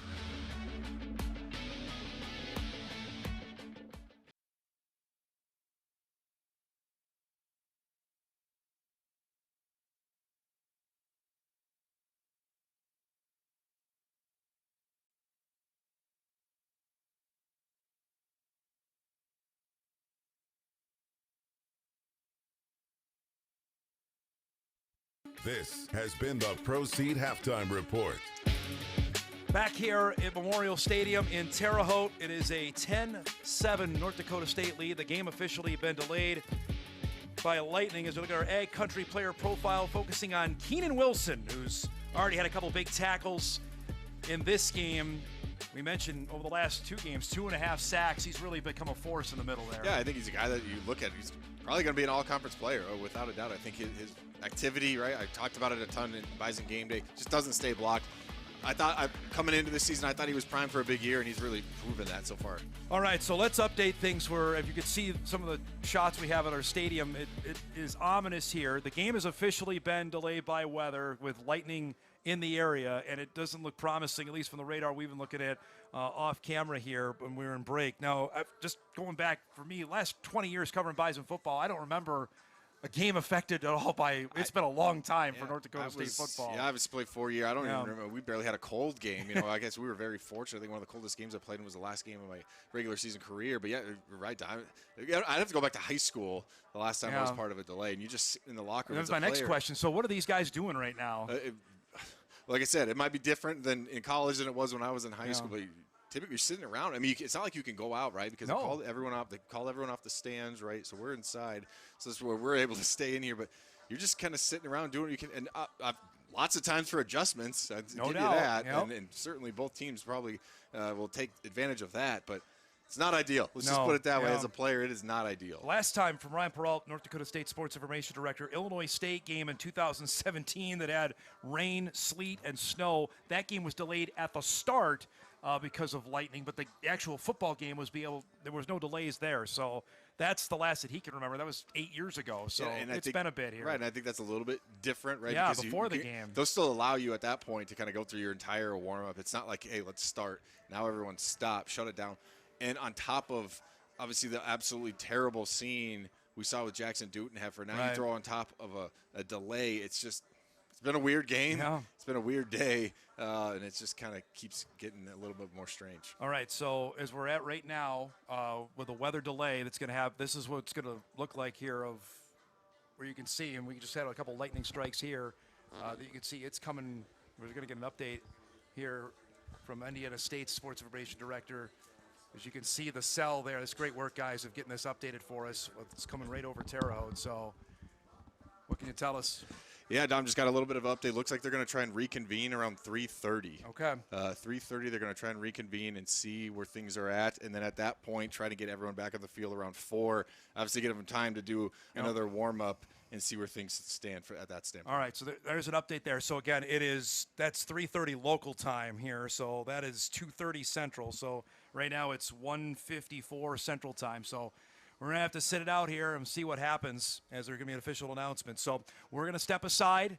ABC programming will pick up. The Vanderbilt LSU game will be seen here, and we're going to come back and update everybody in about a half hour to 40 minutes of this football game. Currently, North Dakota State with a 10-7 halftime lead on Indiana State. Update coming in about a half hour back to Memorial Stadium on WDAY. We'll be back in just a little bit.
Welcome back, everybody, to Memorial Stadium here in Terre Haute, Indiana, as we are about to resume the second half between North Dakota State and Indiana State after a weather/lightning delay. Back with Kyle Emanuel, I'm Dom Izzo. We thought for a while, about an hour ago, things did not look promising, but the two parties met with the league officials. There's a open cell here, Kyle, and apparently we're going to play football. This is kind of unprecedented, as we were just talking about, because when you take a look at some of the weather that we experienced in this delay, but it was like we see guys trickling out of the locker room as it happened fast. It was like all of a sudden we're playing football. I don't even know if guys had their pads on in the locker room, and they're out on the field. Field actually looks pretty good. Yeah, I think it drained better than we thought it might have, and Here we go. Let's play. All right, so for the player experience, I know you never went through anything like this, but this is 2 hours of sitting there and now have to 15 minutes to stretch before you go play a game here. Yeah, we had a couple of coaches walk by and like, what's going on? 10 minutes. That's all we need. And I love the mindset, right? But at the same time, I mean, you can stretch, you can do all the things you want to inside of the locker room. But to me, you got to move. You got to get a little sweat going. Yeah. This is going to be the story of the ball game, though. Who reacts better? Who responds better? Right, to this this is still a game. It's a 10-7 Bison lead at halftime. Let's go down to Sam for an update, get conditions of what's going on the field. Sam. Yeah, Dom, both teams very animated coming out of the locker room. And to give you an update on those field conditions, surprisingly, this field is drained very well. And the rain is only a light drizzle as of now. There is some traction. I have noticed the footballs are a little hard to hold on to during this shortened warm-up period. Now, I was talking with some people that were in the Bison locker room, and they were telling me that there was a large effort to eliminate all distractions, which has been the name of the game throughout the season for Coach Polisek's squad. They also told me that there seemed to be a pretty intense Scrabble game going on for a while. They did get a sandwich in, and now it looks like both teams are just ready to go out here. I'll be curious to see how many fans come back here to Memorial Stadium after the rain delay. Thanks, Sam. So, again, this is similar to how the Bison season started in a downpour in Charleston. We all know how that first quarter unfolded for North Dakota State. It was not great. This game unfolded, the start of it, the Bison got the ball first and drove right down the field and looked like they were going to go in for a touchdown until Cole Payton throws his first pick of the season. Yeah, you're right. Like I said, first pick of the season. I thought they floated it just a little bit too much. The ball gets tipped, and then this was really kind of it's weird to say turning point on the first drive, but it kind of was because it led to this, a fake punt here by Indiana State. They go 97 yards, just march down the field to get this ball game rolling. There was the fake punt there from Harry Traum. The drive was finished off by Nick Osho, getting into the end zone for the touchdown from 3 yards out and gave Indiana State a 7-0 lead, his 7th rushing touchdown of the season. Bison answered back, though, with Truman Weremeyer gets his first career score. Yeah, this is really, I mean, the play-action pass was kind of what they had. That's about it, you know, and then it was Cole Payton running around, and then this was obviously a huge play as well. Cole Payton, we thought might have got there. They called him short. There's a turnover and downs for NDSU. Sycamores try to take advantage, though. They missed a field goal attempt, so the game remains tied at 7. Then the Sycamore defensive line continued to get pressure on Cole Payton. Yeah, I thought they did a nice job. They only got to him one time, but it forced him to scramble around a lot. And this was really maybe his best throw of the entire first half, this little crossing route to Rajah Nelson. That set up a really bizarre sequence where Indiana State jumped off sides. The Bison got called for a delay of game. It ended with an Eli Ozick 54-yard field goal that was good, that made it a 10-7 score. Then you had the really unfortunate incident with Jackson Duteneffer. Can't forget that, of him being carted off the field. We don't have an update there. The last we heard from Tim Polasek telling Sam was that they are obviously concerned, and we'll get an update hopefully when we can provide one. But I mean, all of that happened. That was all 2 hours ago. I know. It's just a weird. I keep saying it, right? It's just kind of a weird ball game. A lot of distraction. Look, coaches talk all the time about eliminating distractions, about dealing with adversity. Well, you got it all here today. We're going to get Kyle Grooms on here real quick, the Missouri Valley Chief Operating Officer. I know was in the meeting with the officials real quick before we get the second half kickoff. Thanks for doing this, bud. Just give us an update on the resumption and why the decision to resume the game.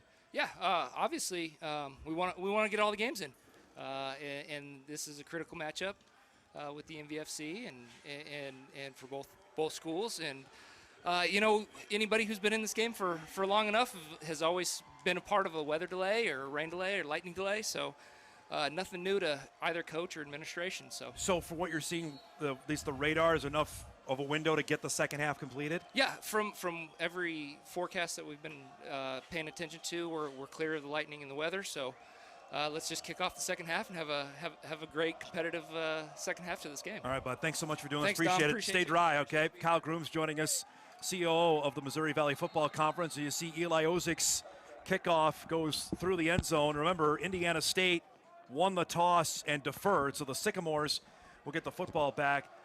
I would love to have been a fly on the wall, though, for the conversations on that, because we were talking about this all during the delay. Like, well, if you come back, you know, if you're North Dakota State, it's wet field, wet ball, crazy things can happen. This is not a decided game at all. Without a doubt. And these are the types of games where anything can happen. It already seemed like a game like that, right, Dom, the way we saw the first half unfold. Now you throw some weather and a delay. Who knows? But I think we're in for a dandy of a second half. Well, here we go. Sycamores, after about a 2 hour and 10 minute delay, Keegan Patterson hit, and he threw, and the ball is intercepted, bounced into the hands of Jalen Crumby down the sideline and brought down at the 5-yard line. What a way to start after the delay. Patterson got blown up, and Crumby comes up with a pick. About After all that, we're in there. We waited 2 hours, and then here's how we start. This is unbelievable. A nice job. I think that's Logan Kopp gets pressure on Patterson, and this just pops him there. You can see the wet ball, and this is why you find yourself around the football. Good things happen. Jalen Crumby, and he kind of slips a little bit there. He might be in the end zone. It almost seemed like Jaquise Alexander almost lateraled that to Crumby as he was trying to fight for the ball. Well, welcome back, everybody. Yeah. By the way, Crumby comes up. That is his first career interception for the Florida native. And the Bison have the ball with a first down and goal to go at the Indiana State 3-yard line.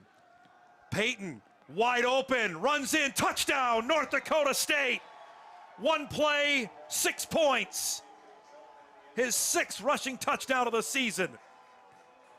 Well, we're just trying to get back into this, and then we already got an interception. We got a touchdown. You see, again, trying to the flat, but this is the exact same play we saw to Truman Wermeyer earlier, just now out of the gun, and Indiana State does a nice job of locking him down, but then there's just no one there, and Cole Payton trots in for an easy 6. Boy, say the Bison were ready to come out of the locker room there, Kyle? Yeah, without a doubt. Whatever they were doing, they came out ready to go, and like we said, that was going to be the question of who can literally weather the storm. Extra point from Eli Ozick is up and good in just 16 seconds into the second half. The Bison have extended their lead now to 17-7 as we got a timeout. Back to Terre Haute right after this.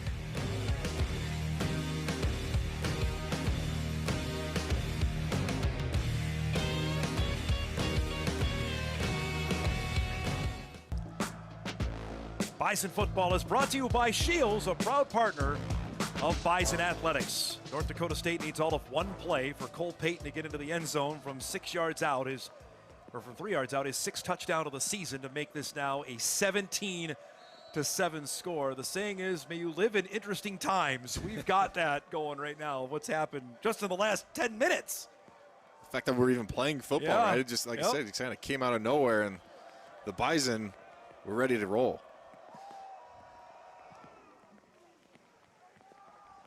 Ozick's kick will go into the end zone for another touchback. And before the Indiana State offense comes onto the field, we'll take a word from the Bank of North Dakota. Get a boost in savings when you enroll with College Save. Simply opt in for College Save's match programs for newborns, kindergartners, and children up to 15 years old, with only one of them based on income. Visit collegesaveforyou.com to enroll today. So Indiana State comes back out on the field here. They've got to, again, you got to get your head right back into this. You have 15 minutes, you're playing, and then all of a sudden you give up a touchdown. Just one play, right? Just one play, Logan Kopp affects the passer, pops it up, and before you know it, NDSU has the football. You can hear the rain in our microphones coming down a little bit harder here on first down as they'll keep this on the ground with Deion Brown, who gets a couple. Let's check in with Sam down on the field. Yeah, as you mentioned, that rain's starting to come down a little bit more. One thing I noted coming out of the locker room, it was so fast that the sideline here for NDSU wasn't completely set up with all the technology, and I think that delay was exactly what they needed because the energy here is much different than what it was in the first half. We got to get Sam a hat down there. Gain of 2. Thanks for that report. Peterson Farm Seed sideline update. 2nd down and 8. Osho knockdown. Boy, Kopp is flying out there. He was in the first half, and he hits Osho immediately. Yeah, you're right. He came out ready to play, and I think you're going to see here, I believe that's Logan Larson, 94. He's going to make this cutback. You see right there, nowhere for Osho to go outside, and then Logan Kopp comes flying through with another big-time play to start the second half. I mean, can you attribute that to anything just that, okay, get your head in the game kind of thing at halftime? They needed a shift of momentum, that's for sure. Here's a 3rd and 9. Patterson swings this out. Kopp able to knock it down. That's going to be short, though, of a first down. You listen to the Bison sideline erupting there as Domino was short of the first down, and Indiana State will go 3 and out. Just an unbelievable start here from Logan Kopp. Obviously, the entire team came out ready to go. You can see 43 just flying around. I like you said, I would love to be a fly on the wall in that locker room to see what was said. They needed something to kind of settle in, and it seems like whatever it was, they found it. Harry Traum will punt again. end-over-end kick that Williams will let go. This is going to take a moderate Indiana State bounce and be downed right at about the 20-yard line. Good punt for Indiana State, and the Bison will take over at the 20. 12:52 to go, third quarter. It's 17-7 Bison.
Bison football is brought to you by Sanford Health. We deliver exceptional health care, here for all, here for good. Sanford Health. You see the rain picking back up as the Bison take over at their 20-yard line with Brea Penu getting the first carry. And this is what it's gonna be, Kyle. From the weather forecast, the radar, that I don't think this rain is gonna let up anytime soon. Oh yeah, I was gonna remind everyone back home. Yes, we might be playing football again, but this weather has not completely moved through it. It's picking up a little bit, even more so than when they first came out on the field. And you're going to see a lot of stacked boxes. You're going to see a lot of both teams probably trying to run the football as much as possible, or easy completions, right? As you mentioned, we saw this the first game of the season. The Citadel struggled to throw the ball. We'll see how well NDSU or both sides can move the ball through the air. If you missed the first half, Bison without wide receiver Makai Collins, out with an ankle injury, suffered in the first quarter. Here's one of those easy completions to Reese Kessel. Kessel's got a first down, his second catch of the game. He rumbles up to the 34-yard line and gains 11. And it's reminiscent of the very first play of the game. If you go all the way back several hours ago, right? A little play action bootleg like I just talked about, Don. Want to get some easy completions, make it kind of take some pressure off some of that passing game, take some pressure off the run game. Obviously, I think both teams are going to try and do that and take care of the football when it's raining like this, but you got to find a way to at least get some semblance of balance offensively. His average might go down a tick. He was at 23.5 yards per reception coming into today's game. From the 35-yard line, here's Penu off the left side. Had a bit of a hole there before he spun down on the tackle. Sampson was in there to bring him down, but not before Brea was able to pick up about 5. Yeah, I think that this is NDSU moving, literally moving the left side of that defensive line from Indiana State. Really good run there on first down. That's what you want to see if you're offensive coordinator Dan Larson, that offensive line coming off the ball, sprinting off the ball, getting some movement. Bison up now to 207 total yards of offense. They officially gave Penu 6, so it's second down and 4 from the Bison 41. We're just underway after a more than 2-hour rain delay, lightning delay. Here from Terre Haute. Little toss to Raja Nelson lining up in the backfield. Raja's got a little steam with him. He's got a first down, too. Saw that way back in fall camp that Nelson was getting some reps in the backfield. Haven't seen it much during the regular season. Obviously he can do this. I thought he was almost, if he's just patient just a little bit more, maybe not. I mean, that hole kind of closed down, but I thought if he just waited maybe a tick longer, might have allowed his offensive lineman to get out in front of him. Either way, a nice pickup there And a nice little switch up, as you mentioned. Rajah Nelson, just I call him a weapon, right? He can do a lot of things. Haven't seen a ton of it in the backfield, but when he does, he can be dangerous. Good to see him back after he took a shot there at the end of that first half in a play that was reviewed for targeting. We've had almost everything happen in this football game so far. Here's Penu cutting up on first and boom, takes a big time hit again. That's Camille Clark. They had a meeting in the first half. You see Schneckloff has to come out of the game with his helmet coming off. Yeah, he's stretching this out, right? And you're right here, Dom. I mean, Kamal Clark, that is a guy, that's a safety, and he's a transfer in, and he has been dynamite for Indiana State, coming up with some big-time hits. Leading tackler coming into the ball game as well. Out of Central Connecticut State, out of the Northeast Conference, coming here to the Missouri Valley, and he has laid the boom on Barica a couple times. They officially give Penu 3. It'll be 2nd down and 7 from midfield. Bison up by 10 after the early touchdown.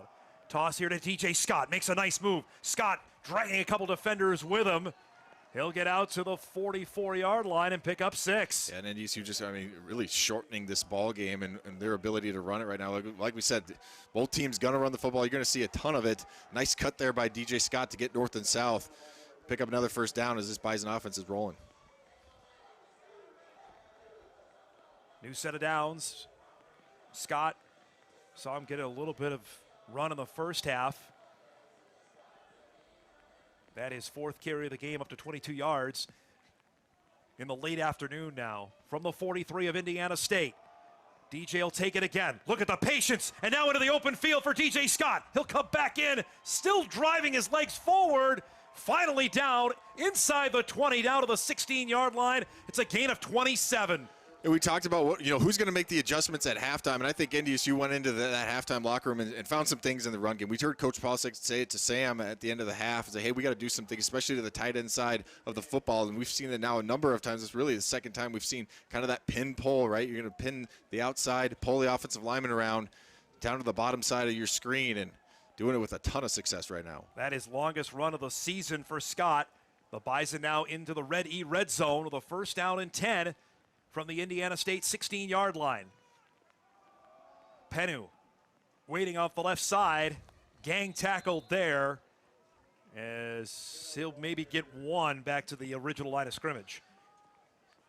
Indiana State came out with a ton of energy to start this second half. We saw them down before we went live on air. They're jumping around. Yeah. They were fired up. And, they got to be a little shell-shocked right now with the way that this second half has started. NDSU came out kind of calm, concerted, and came out again doing their business and putting together a nice drive.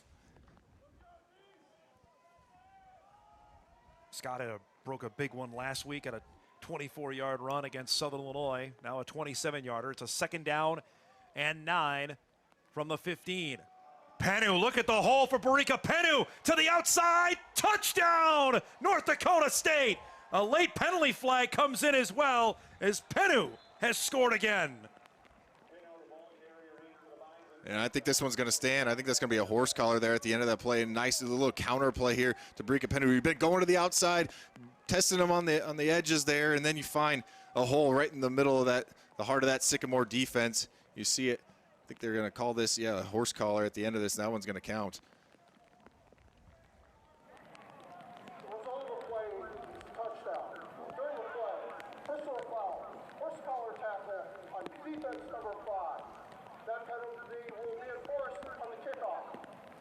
It's on Camille Clark there as Penu is into double digits now. That is his 10th rushing touchdown of the season. And the Bison, we talk about haymakers here, Kyle. They've thrown 2 of them in the first half of the 3rd quarter. We were just talking, in that long delay, haven't ran the ball that effectively. Did on the opening drive, and now they've really their first drive of the second half.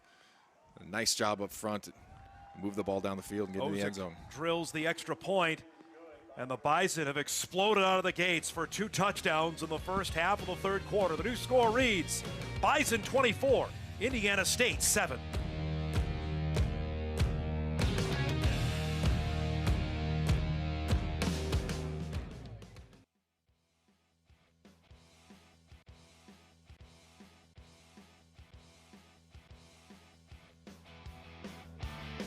.27 to go 3rd quarter. New score, Bison 24, Indiana State 7.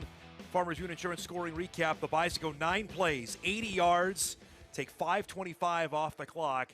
Brea Penu's 10th rushing touchdown of the season from 15 yards out to make it a 24-7 lead. The Bison threw the ball once on that drive, and that was a little screen to Kessel. I was just going to say that was an old school Bison drive. Yep. It's raining. They know we're going to run it. We know it doesn't matter. Let's see what we can do. And look where he had to kick it off from because of the personal foul on Clark from the 50-yard line, and that's going to be a fair catch signaled by Indiana State from B.J. West. So Sycamores will take over at their own 25-yard line. We were following the other Valley games during our lengthy delay.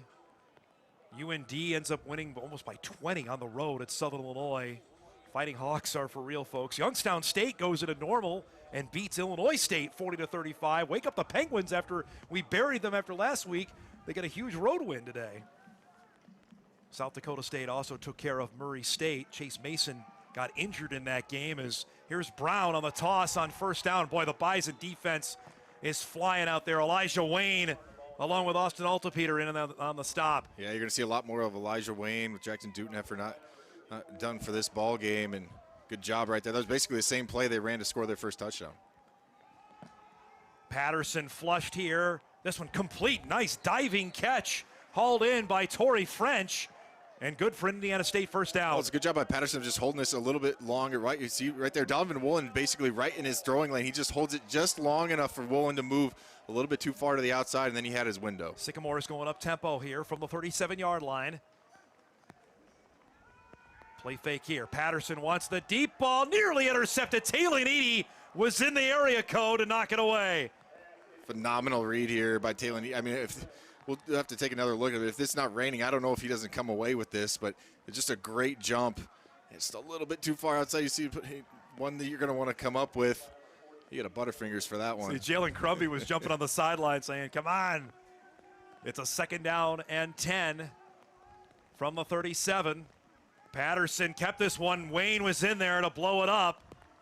We talked plenty early in the year about the Omaha freshman and Elijah Wayne, and he got a sack in his first career game, and he's been a disruptor in the middle when he's got in there. Yeah, this is just kind of crazy what we're seeing. It was just, I mean, if you're just tuning in, you're thinking NDSU kind of took control. This was a 10-7 ball game, and we've just seen a complete flip here. Bison defensive line getting in the backfield, making some plays, almost coming up with a second turnover there on this drive as well. That was a big 3rd down here early in the second half. Again, a reminder, you saw in the replay there, number 29 is back out. Darius Givens is playing in this game. Remember, he had to sit the first half, so that you had to know there was one guy that wanted to play this game. It was him. Givens was suspended after the targeting call, and he slows up the running back there as Altepeter tried to get the strip. Brought down on the play, though, is Brown. That's going to be short of a first down. It's going to be 4th down. Yeah, and this might be 4-down territory. We'll see here. Now it looks like Mallory's going to send out the punting unit, but this is, I mean, you're right. Darius gets a good point, Dom, because Coach Poslick talked about this in his press conference.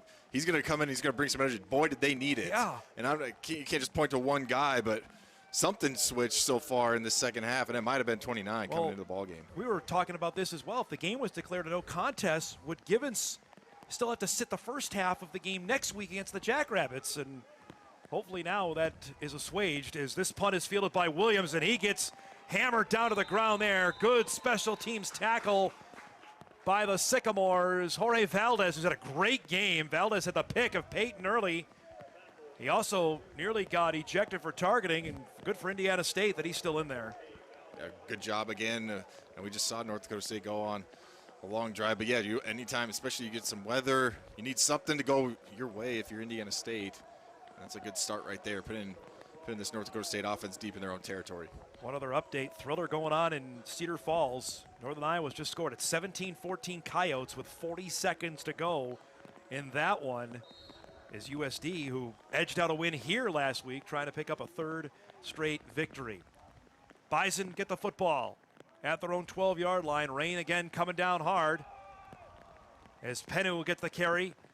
Look at this, driving the legs forward. We did not see this in the first half of this game as he's able to get out to about the 17-yard line. You're right. I mean, other than that first drive, shout out to 40, Caden Zinzen right there doing a nice job of kind of pushing the defensive end out to create that lane. But you're right, Don. I mean, it was, I don't know what the message was or what, yeah, what the talking to was, but this offensive line, tight ends, fullbacks coming off the ball, it just seems a little bit different right now.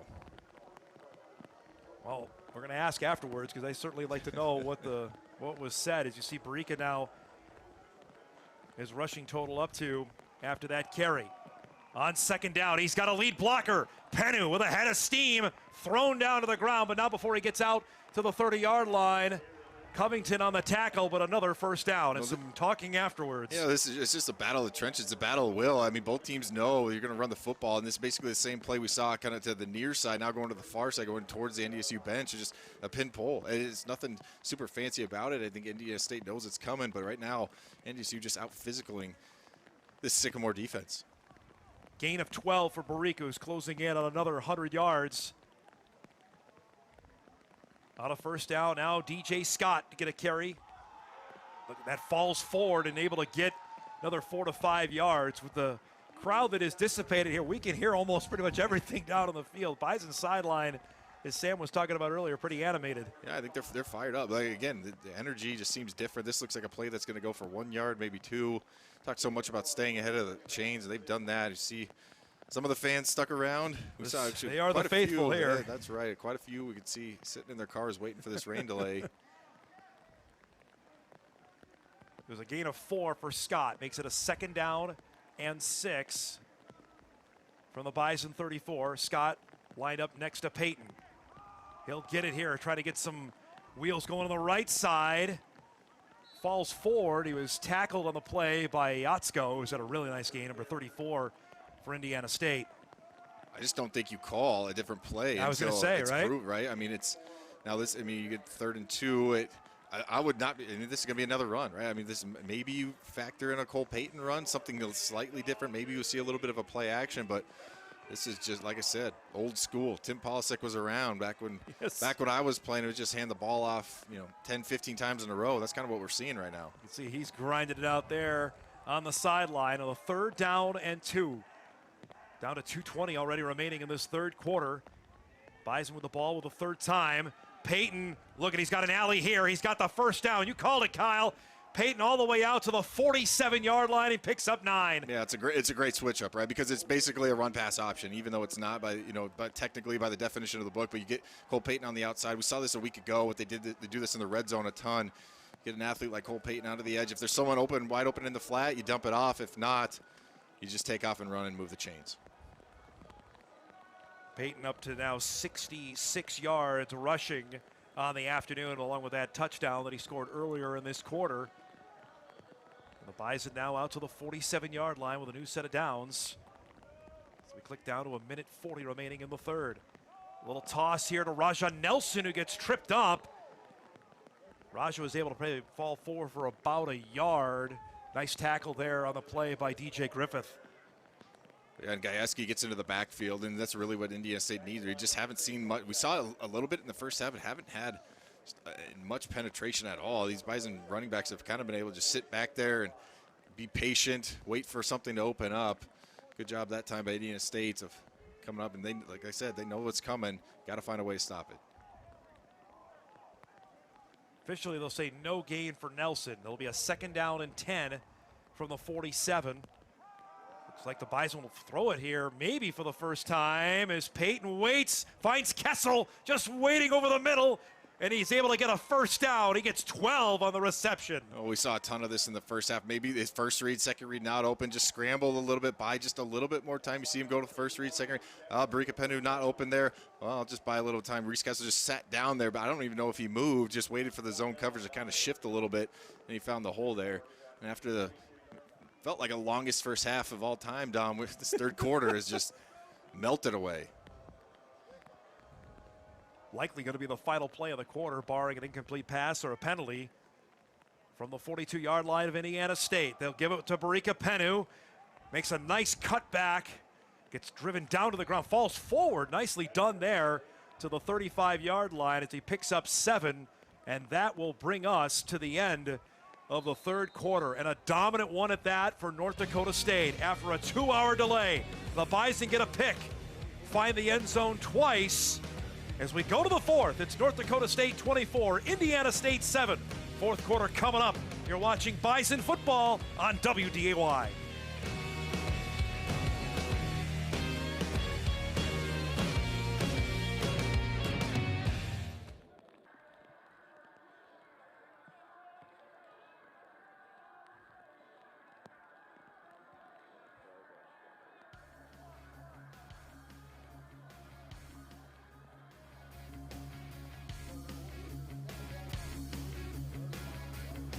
Welcome back, everybody, at Memorial Stadium in Terre Haute. Friends and family edition of Bison football. Stay tuned, everybody, for Bison postgame live. Coming up afterwards on WDAY Plus and Forum.com to wrap up what has been a rather interesting day. As here's Brea Penu on the first play of the fourth quarter, exploding. He's got a first down out of the 18-yard line and picked up 17. Yeah, it goes over 100 yards for the day, and this has just been the story of the second half. We were just kind of looking at the stats. NDSU not even over 100 yards passing, but just dominated the yards in that third quarter to start this second half, and they continue it here in this fourth quarter. If I'm Indiana State, though, I'm Kurt Malley. Look, we just need one play. Weird things have happened today. Let's just say that. You're down 3 scores, but you got to have something. You got to just get something to go in momentum-wise if you want to find yourself in this ball game. Bison back into the red zone. Here's DJ Scott. Look at the hole there. Scott to the outside. Touchdown, North Dakota State. DJ Scott, his 5th rushing touchdown of the year. Boy, the Bison have come out, blown the doors off Indiana State here in the second half. Well, you can see, and that's maybe the best running lane we've seen all day, which is, a testament to how well they've run the ball, because it's been a lot of them, especially here in this third quarter. But I think I've said this a couple times. I mean, that's about as easy as it's going to come for DJ Scott. A great job along that offensive front of kind of sealing that C gap, and DJ Scott trots his way into the end zone. 3rd consecutive game for the Kennesaw State transfer with a touchdown, and he's just continued to get stronger as the season has gone along. Extra point from Ozick is up and good. And just 36 seconds into the fourth quarter, the Bison have now turned this into a 31-7 lead over the Sycamores.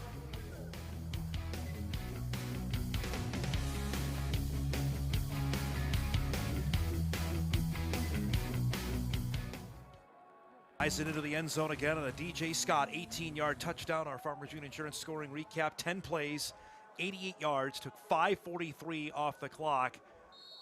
I believe again they threw it once on that drive out of the 10 plays. A lot. There was another one to Kessel, who's got 2 receptions in the second half. Scott, as I mentioned, with his 3rd consecutive game with a rushing score. He came here only with 1 career touchdown at Kennesaw State. As Ozick's kick here will be fielded at the 9-yard line. French returns this and gets wrapped up. Good special teams tackle by Peter Haugo out of Fargo North. Comes up with the stop. And now that's where Indiana State will begin its next drive here at the 20-yard line. Sycamores will head out on the road. Next week, they got a trip to Grand Forks to get into that buzzsaw with what UND got to 3-0 in league play with its win today on the road. That will open some eyes, Kyle, what they did at Southern Illinois today. On first down, there's Osho, gets knocked to the ground up to the 24. Sorry about that. No, I think you're right.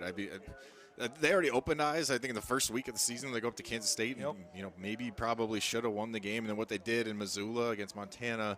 But now they're finding ways to win these games, and it really wasn't even that close with Southern going on the road. The conversation around UND was always they can't win on the road. Well, they did that today in a big-time way. It's one thing to win in Cedar Falls, another thing to win in Carbondale, where they had never won before. Here, Patterson will keep this himself.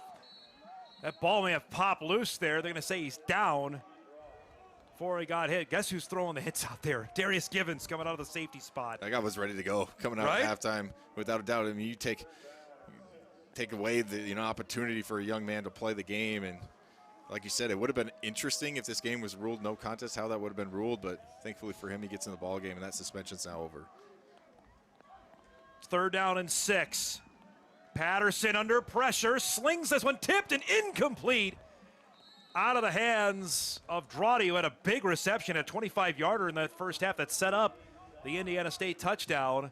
And it's going to be 4th down. Yeah, I thought Patterson once again did a nice job under pressure of buying just enough time for Drawdy to come underneath that zone coverage and find a little bit of a hole. But again, it's still, you can't really tell on your TV screen, it's still raining. That's a tough catch for Drawdy to try and make, and unfortunately it falls to the ground.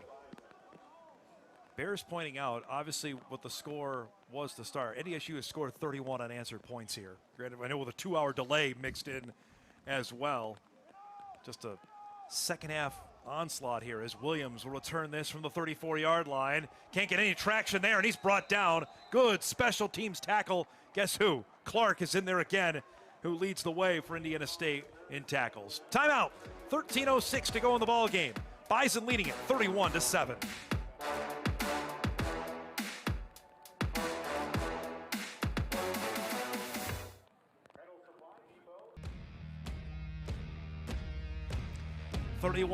North Dakota State with the lead. Stay tuned, everybody, for the Novak Insurance Company Player of the Game. We'll select that when we wrap things up on this now late Saturday afternoon, early Saturday evening in Terre Haute. Here's Raja Nelson again, getting some carries with the football. Have not seen that maybe once or twice on a jet sweep. We've seen more design runs for Raj here in the second half. Yeah, you're right. I mean, it's interesting. It's the way that Brea Penu and DJ Scott have been kind of toting the rock, but I think it's something, again, playmaker, he's a weapon. Get the ball in his hands any way you can and try and, get him a little bit more comfortable in the backfield as well as this ball game starts to wind down. NDSU up to 360 now total yards of offense on a 2nd down and 7. Peyton wants to throw. Going downfield for Bryce Lance, who's waiting for it, and Lance has got it. Trying to break away from a tackle all the way to the 20-yard line. That's a gain of 41 yards. And we haven't seen a ton of this again. Nope. Before this throw, under 100 yards passing, and can't imagine this was an easy one, not only to throw, but to catch. And Bryce, you could say, you're right, Dom, he's just kind of sitting there waiting underneath it, does a nice job of corralling it and pulling that into his body. And what could not have been easy with, rain still coming down a little bit. And this, now, again, I would have bet money that would have been another run, but a nice switch up there by Dan Larson. You got a big play downfield. Gets it down to the 20-yard line, so the Bison are back into the red zone here with a 1st down and 10 right at the 20-yard line. They'll keep it on the ground. DJ Scott trying to spin his way forward. Forward progress will get him a couple and a half. Out to the 17.5-yard line. It'll be 2nd down. I don't think you can understand, how big this is for NDSU to be able to come back and actually play this football game. We were talking in the break, if this turns into a no contest, you have to go to South Dakota State. It was 10-7 ball game. It went no contest. You don't feel great about the way you performed. Instead, you got to come back out on the field. The way that they've kind of come out of this halftime locker room racing, it's got to be big for Coach Polisic and this coaching staff to get this team back out on the field. From the 17, a 2nd down and 7. Keep it on the ground here with Penu. Indiana State able to flock to that one and make a tackle. Good play there from Griffith. It's going to be 3rd down. Something of note here, in at left tackle is true freshman Ryan Babbitts, big number 76, getting some reps at the left tackle spot there, Kyle. This is a guy Bison are super excited about. Now he's getting a chance, and this game is, granted, it's not over yet. He's playing at left tackle. Yeah, no, I think it's, and again, a guy that we've heard a ton about, and like you said, been really, really excited about, and now he gets to kind of show what he can do in a ball game that's, like you said, feels like it's decided but not completely decided. South Dakota, you see, hangs on and beats Northern Iowa. The Coyotes now have won 3 straight games after they got blown out in Fargo. 3rd down and 8. Peyton waiting. Now will step up. Still looking to throw. Slings that one. That's complete to Jackson Williams. That's good for a 1st down inside the 10, down to the 7-yard line. Great awareness here by Cole Peyton to stay behind the line of scrimmage. And I don't know if he looks to the side. He doesn't even look to the side, but he stood right there on that line of scrimmage and just wait again. Just keep saying it, but just over and over, he just buys time. It's got to be so frustrating as a defense. You start to rush a little bit different. And as a defender in the secondary, you don't know, do I come up? Do I stay in coverage? If I wait too long, he's going to get 7 yards. Just puts you in a bind defensively. 1st down and goal to go from the Indiana State 7. Lance is split out to the bottom of the screen. Peyton will take this one. Makes a man miss. Takes a shot where he's driven out of bounds at about the 2-yard line. Again, it's like trying to tackle a moving tank for that guy. Well, yeah, Dallas Westhoff, number 40, you can see him come flying through and has a shot at him. But again, just can't wrap him up. Too big, too strong, too powerful, runs right through the tackle. 6'3", 233 is not easy to be brought down as he goes over and visits with QB coach Joe Bashoner. On a 2nd down and goal to go as we get some whistles here.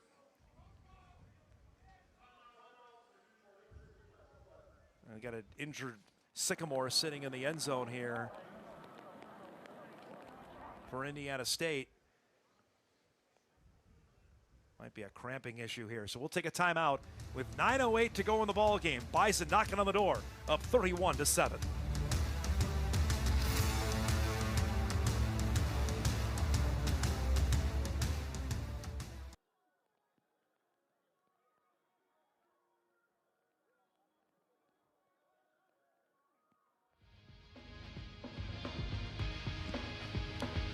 Back here in Terre Haute, 9:08 to go in the game. North Dakota State leading 31-7 with a second down and goal to go from the Sycamore 2-yard line. Mason Kiefer was the injured Sycamore, was able to walk off under his own power. With Penu lined up next to Peyton, they'll give it to Brea straight forward. No signal yet. They're going to say he's down at the 1, and it's going to be third down and goal to go.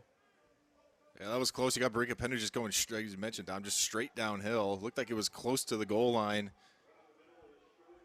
Unable to break the play and take another look at this. See a good push there. I thought he might have been able to find it with just a massive humanity down there. So now you have Babbitts in at left guard and Bo Johnson, or left tackle, and Bo Johnson at right tackle on a third and goal from the 1. They go back to Brea, leans forward, touchdown, North Dakota State. The Bison into the end zone again with Penu's second touchdown of the second half. Well, and they just continue the domination up front. I mean, that's been the story of this game. Obviously, the turnover to start the second half, but since then, it's just this offensive line, these running backs doing a really good job of finding ways to get in the end zone and run the football. Got another Sycamore down in the end zone. Well, it looks like Colton Gajewski there, who's one of Indiana State's best defensive players, number 6.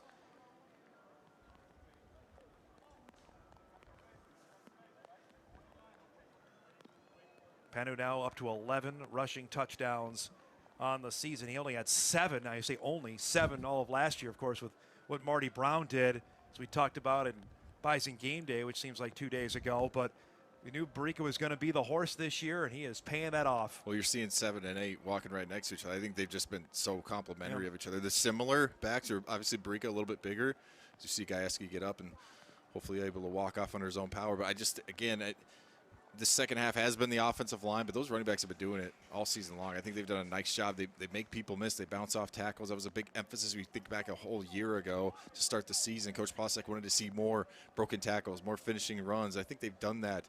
And it hasn't always been consistent, the tailback run game, but I think these guys have done a nice job of being pretty consistent for the most part, making people miss. As Ozick lines up for the extra point, you see the Farmers Union Insurance scoring recap. I know they threw it once there to Bryce Lance. 64-yard drive, 8 plays, take 4:40 off the clock.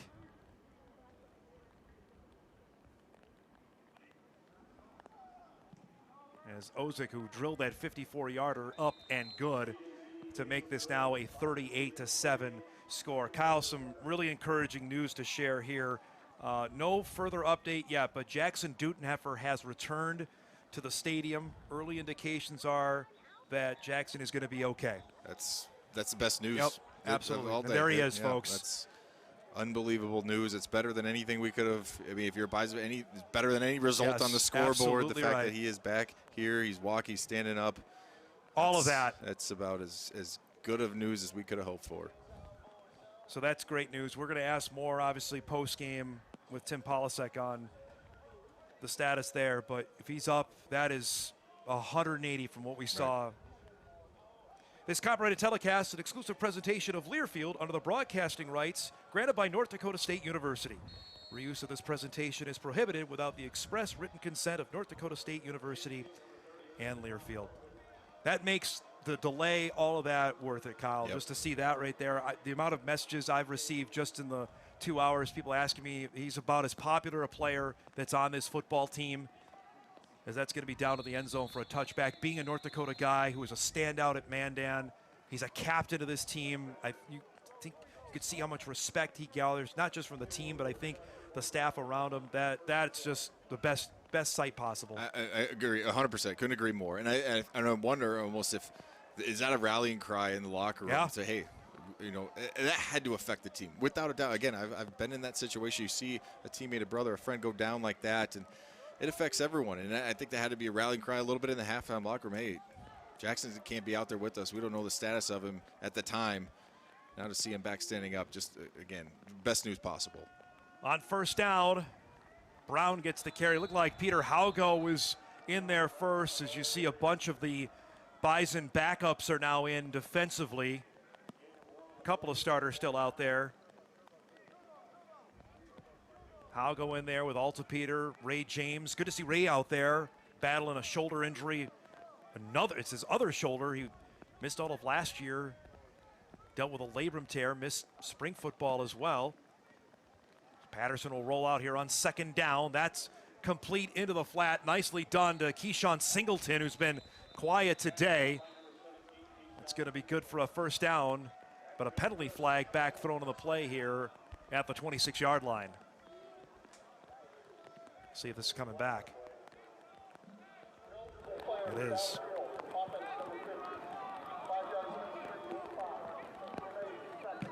Let's go down into the field for an update. Here's Sam. Yeah, one of those young players that is out on the field right now is Chase Evink, a 6'5", 255-pound true freshman making his collegiate debut. He was a running back in high school in the 9-man ranks out of Hancock, Minnesota, ran for 5,000 yards and 60 touchdowns. He's just another prime example of NDSU finding talent where many other programs aren't going. Played for the Hancock Owls to Chase Evink. You know, Sam called a couple of his games playing at the Fargo Dome in the Section 4 title game.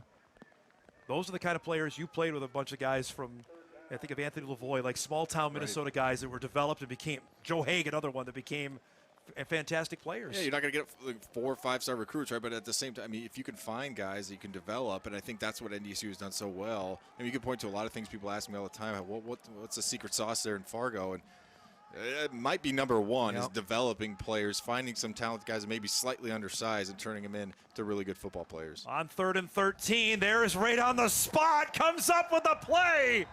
Evink with a big-time play. Boy, it's like Sam knew it was coming.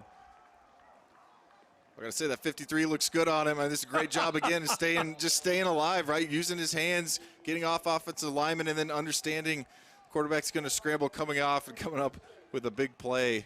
You're right, Sam knew something. I mean, I think he's in the huddle there. Understood that one was coming. Congratulations, Chase Evink with his first career sack. The other 53 up here is smiling ear to ear. Look at his teammates. You know, I talked with Oliver Luck earlier this week. He got mobbed similarly when he had the pick last week, his first career interception for the Davies kid. That's a great moment for a true freshman there as Evink comes up with the play. On the punt, Williams will fair catch this. As you can see, the rain it's been steady. It has not let up since we've resumed this game almost an hour ago here with 6:29 to go. As Nathan Hayes, for the 6th time in 7 football games, is going to play. Well, who would have thought? I mean, get 10-7 at halftime. Again, if you're just joining, it's 10-7.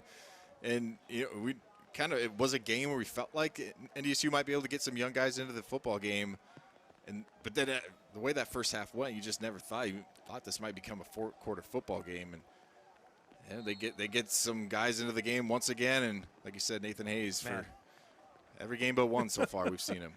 Just the Illinois State game where we did not. He rolls out here. Looks like, is he going to keep this? He will Nathan Hayes, as he's able to pick up a couple for, he's trapped down by Covington. And now with the score the way it is, it's time now to probably start looking ahead to what's going to be 1 versus 2 in the FCS next Saturday night in Brookings, South Dakota. Yeah, I'm very, obviously, you're always excited for the marker game. 2 teams, too, that have been dominant for a lot of the season, but we've seen it from South Dakota State. We've seen it now the last 3 weeks from NDSU, a little bit slower starts. Right? So I think that I hate saying that because everyone says you got to get off to a fast start, but I am curious to see which team kind of runs out and jumps out early on in that game. But, yeah, could be on national television.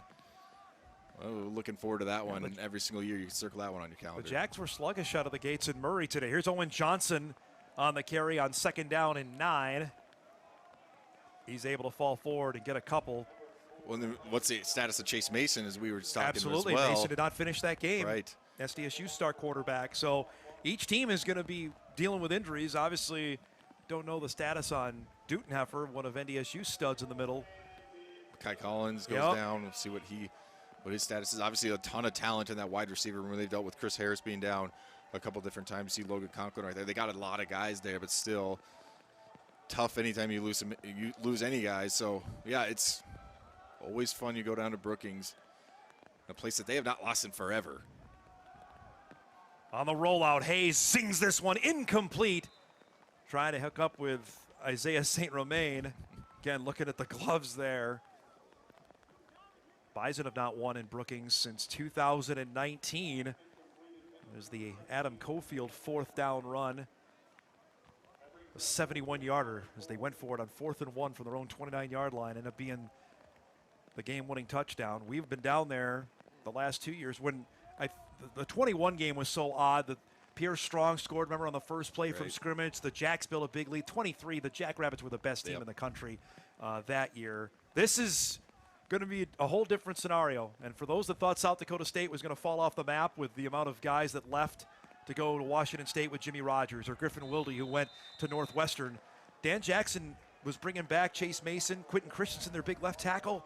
It's not like they were devoid of talent. Well, yeah, and people talk to me and they'd ask me, what do you think of South Dakota State this year? They lost everything. They lost their head coach. So what do you think? I was like, what are they going to drop to? Maybe the fifth best team in the country? Like, they're not going to drop off. They've built too much around that program, too many talented players. I don't know if I thought it'd be this good. I thought maybe they'd stumble, especially you go on the road against Montana State, but give the Jacks a lot of credit. And that win was huge. I think you talk about the best wins in the country, South Dakota State is number one. They won in Bozeman, where they hadn't lost in 4 years. Since the Bison went out there and beat them in the postseason. That alone, in the regular season, they hadn't lost in almost 4 years. On a first down, good punt there, by the way, from Bickerton. This gets a couple. This is going to match their best start since that 2021 season at 7-0. Just, you've been down there so many times. It's going to be electric next Saturday night in Brookings. Looking forward to that. Here is a 2nd down and 8 as Patterson will keep it himself. Looked like Victor Isley was able to slow him up. I see Victor keep getting some good run. Noah Taylor also in on the tackle. Yeah, I've been impressed with Victor Isley. We've seen him a couple times. I think he gets 3 sacks on the year. He's climbing the board. And another guy that working with defensive end coach Carlton Littlejohn and just continues to get better and better seemingly each week.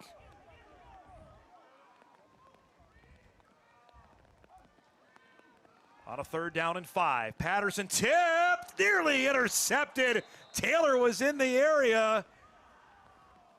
You can see he's shaking his head on that. Should have had that one. It's going to be 4th down. This is why you see so many guys take their gloves off when it starts to rain. I mean, if this is not raining, I think this might be going back for 6 for NDSU. They get another defensive touchdown, but as it is, you still force the 3 and out, and a nice job there coming up with a big-time play.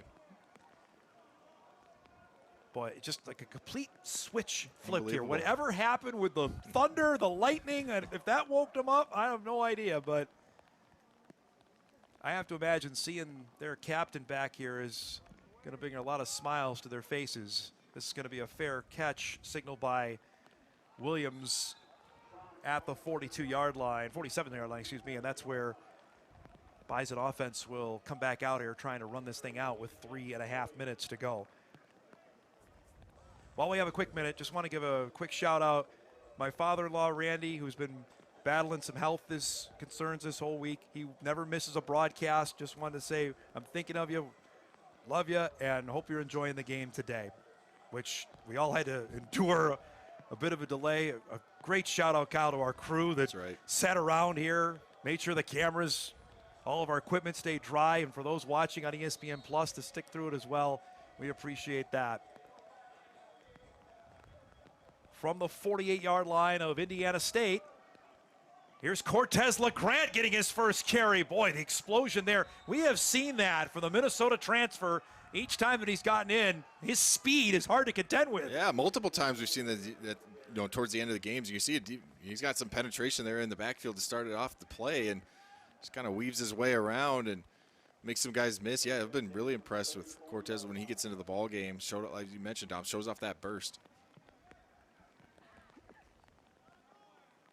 You know, it'd been interesting to see if this game had gone another way and the Bison maybe squeaked it out like they did in 2022, what the voters may have done with this on Monday, knowing the Jackrabbits struggled for a bit with Murray State before they pulled away as this play gets blown up in the backfield here. But the way that the second half played out is going to be a different story. Right. The Bison are still going to be number one come Monday morning. Yeah, I was having the same thought. I mean, if this is a no contest, if it's 10-7, like I say, even if they do play the game and it's a close one, how do you look at this, especially the way some of the points that Indiana State's given up throughout this year? I know they did a little bit better last week against South Dakota, but we mentioned they made 50-plus points multiple times this year. And if this is a close game, how do you start to view this North Dakota State team? But they kind of put all that to bed in the way that they responded in this second half. And again, Kyle, sorry, they hit over 30 points again. That would be my biggest takeaway from this game, Don, is their response to adversity. Absolutely. They've had it multiple times this year, and really the last 3 games. I would say in this game alone was probably the most they've ever contended with. That's the most adverse. I mean, on the field, off the field, weather, right, everything. And they've responded each and every time, especially these last 3 weeks. 2-minute timeout. North Dakota State on its way to a 7-0 record, up 38-7.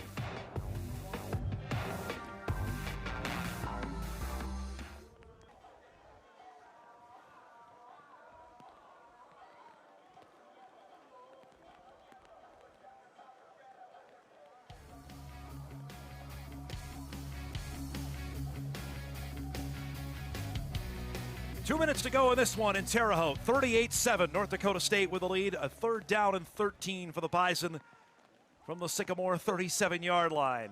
As Nathan Hayes will throw it here. Wide open, nice catch there. Logan Conklin went up and got it. He's going to be short of the 1st down.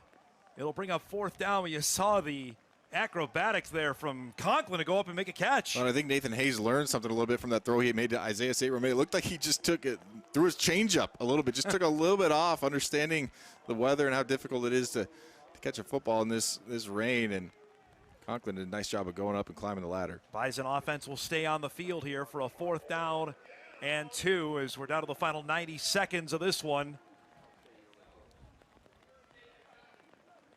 Little toss here to LeGrant, tries to cut up the field, but he's going to be stopped short of the 1st down as Indiana State will take over on downs with 1:23 to go in this one. Mentioned the Sycamores will have to travel to Grand Forks. They'll be 2-5 after this one. You can name the Nodak Insurance Company player of the game. A little surprised for what he did in the second half. Brea Penu, after a dominant second half, Penu finishes 23 carries, 113 yards, and 2 touchdowns, and especially electric after the weather delay. Without a doubt. I mean, you could really give this to the entire offensive line, the fullbacks, tight ends, right? Everyone kind of just creating some energy, finding some momentum, running the football. And as we talked about it, nauseum, and Cole Payton barely had to throw the ball in the second half. Here's Osho getting loose here. Haugo will horse collar tackle him down before he gets out to the 41-yard line and pick up 13. The lightning strikes came to Terre Haute, and then the lightning of Brea Penu lit up here in the second half. That's right. Saw a little bit of everything.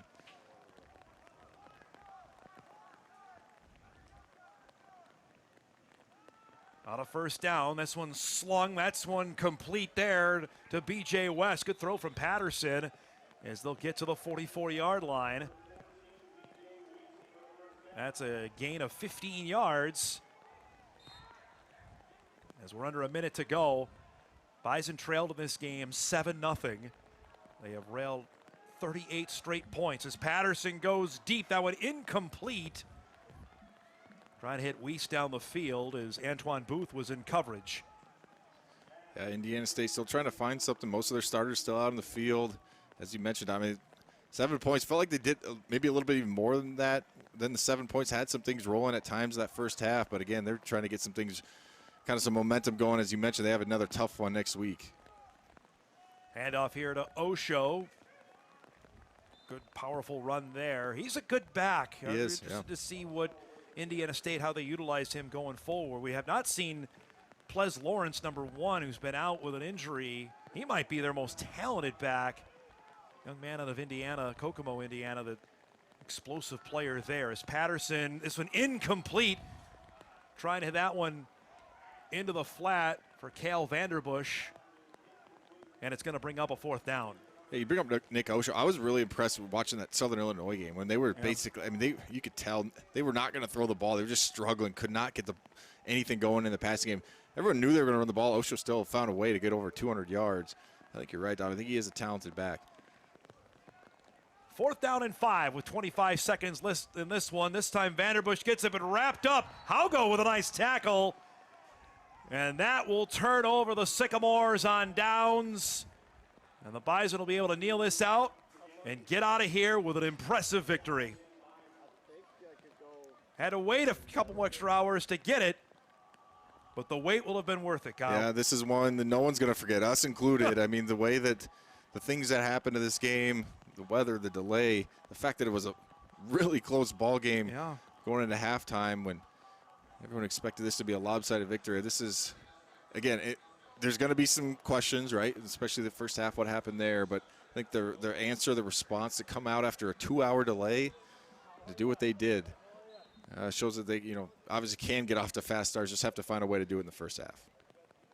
And the kneel down here as North Dakota State will make it 12 out of 13 times a victory over Indiana State as Tim Polasek and Kurt Mallory, both former Craig Bolt assistants, shake hands there at midfield. But the Bison are now 7-0 in 2025. Got some talking going on here among some of the Indiana State players, led by Camille Clark, who, Clark had a couple of big tackles. That's the only thing we're missing that hasn't happened yet in this game, is each team going to head off to their respective locker rooms.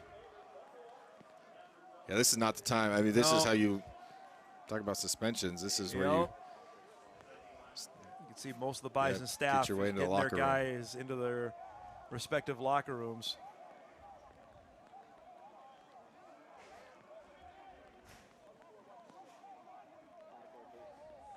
A 38-7 Bison victory as the Sycamores will drop to 2-5. Bison get to 7-0.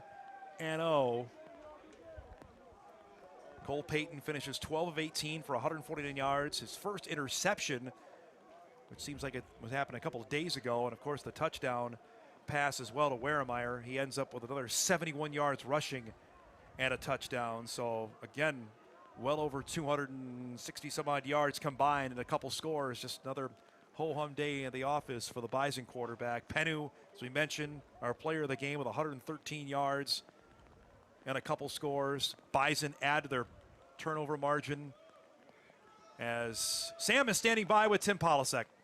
Hey, thanks, Tom. Tim, another strong second half here. Was that weather delay kind of what was needed to spark some energy? No, we sputtered in the first half. I don't want to make a thing about this. It's just a really good job of coming out in the second half. I thought the support staff, we made, I think, 100 peanut butter and jelly sandwiches, 100, ham and cheese sandwiches, and we got right and we came out. Okay, the first half, if we can score on the first drive, who knows how that thing goes. So we've got to start better next week, most certainly. What can you say about your team's ability to come out of the locker room, bring the energy, and play old school Bison football throughout that second half? Well, it was good. I mean, one thing that being in halftime or at halftime with the delay really helped us they were blitzing a lot, and to get some of those runs to surfaces that we liked obviously was successful. I thought the backs again were fitting in the right spots. We'll see if they were finishing properly. Really good second half, and the adjustments, we took advantage of it with the iPads now. Mm-hmm. I mean, 6-7 years ago when I was at Iowa, we had a huge delay, but no iPads. Yeah. And so what do we do? And so it was really good with the iPads, and I'm appreciative of the way the guys came out, and I'm thinking about Jackson Dutenheffer right now and trying to get in touch with his folks. You were hoping to see some young players in this game. They were able to come out there and make some plays. What did you see from their performances? Babbitt's had a couple nice blocks. I noticed him on the wide zone play. How about Chase Eving getting a TFL or a sack or close to it? And then, you see the way the guys celebrate. So it's fun for those guys. Obviously, you just never know when you're going to get your number called. So it's really important that those guys value their reps and continue to get better. Coach, congratulations on this one. Thank you. On to South Dakota State. Here we go. Dom, back up to you. All right, thanks, Sam, and appreciate Coach Polisek's comments there. As the Bison now are 7-0, and it's interesting to mention about the iPads. We talked about the technology coming in prior to last season of the ability. You talked about this as well off air. That they had to feed them.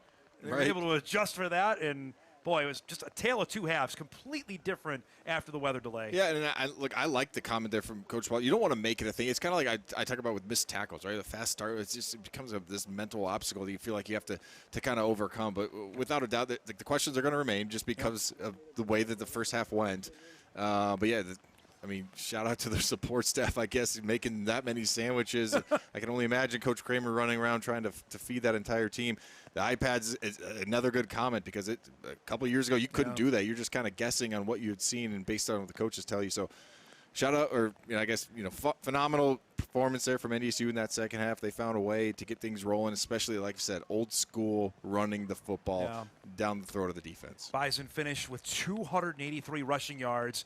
They hold Indiana State after that great start for the Sycamores to under 200 total yards of offense, 192. Let's go through the scores of the day in the Missouri Valley Football Conference before we get out of here on a busy Saturday. We mentioned earlier, North Dakota goes into Carbondale. They had never won at Saluki Stadium. We cannot say that anymore. Kyle, the Fighting Hawks, a 38-19 win. They're now 3-0 in league play. Yeah, and they travel. What they do travels. They stop the run. They're balanced offensively. They can run the ball.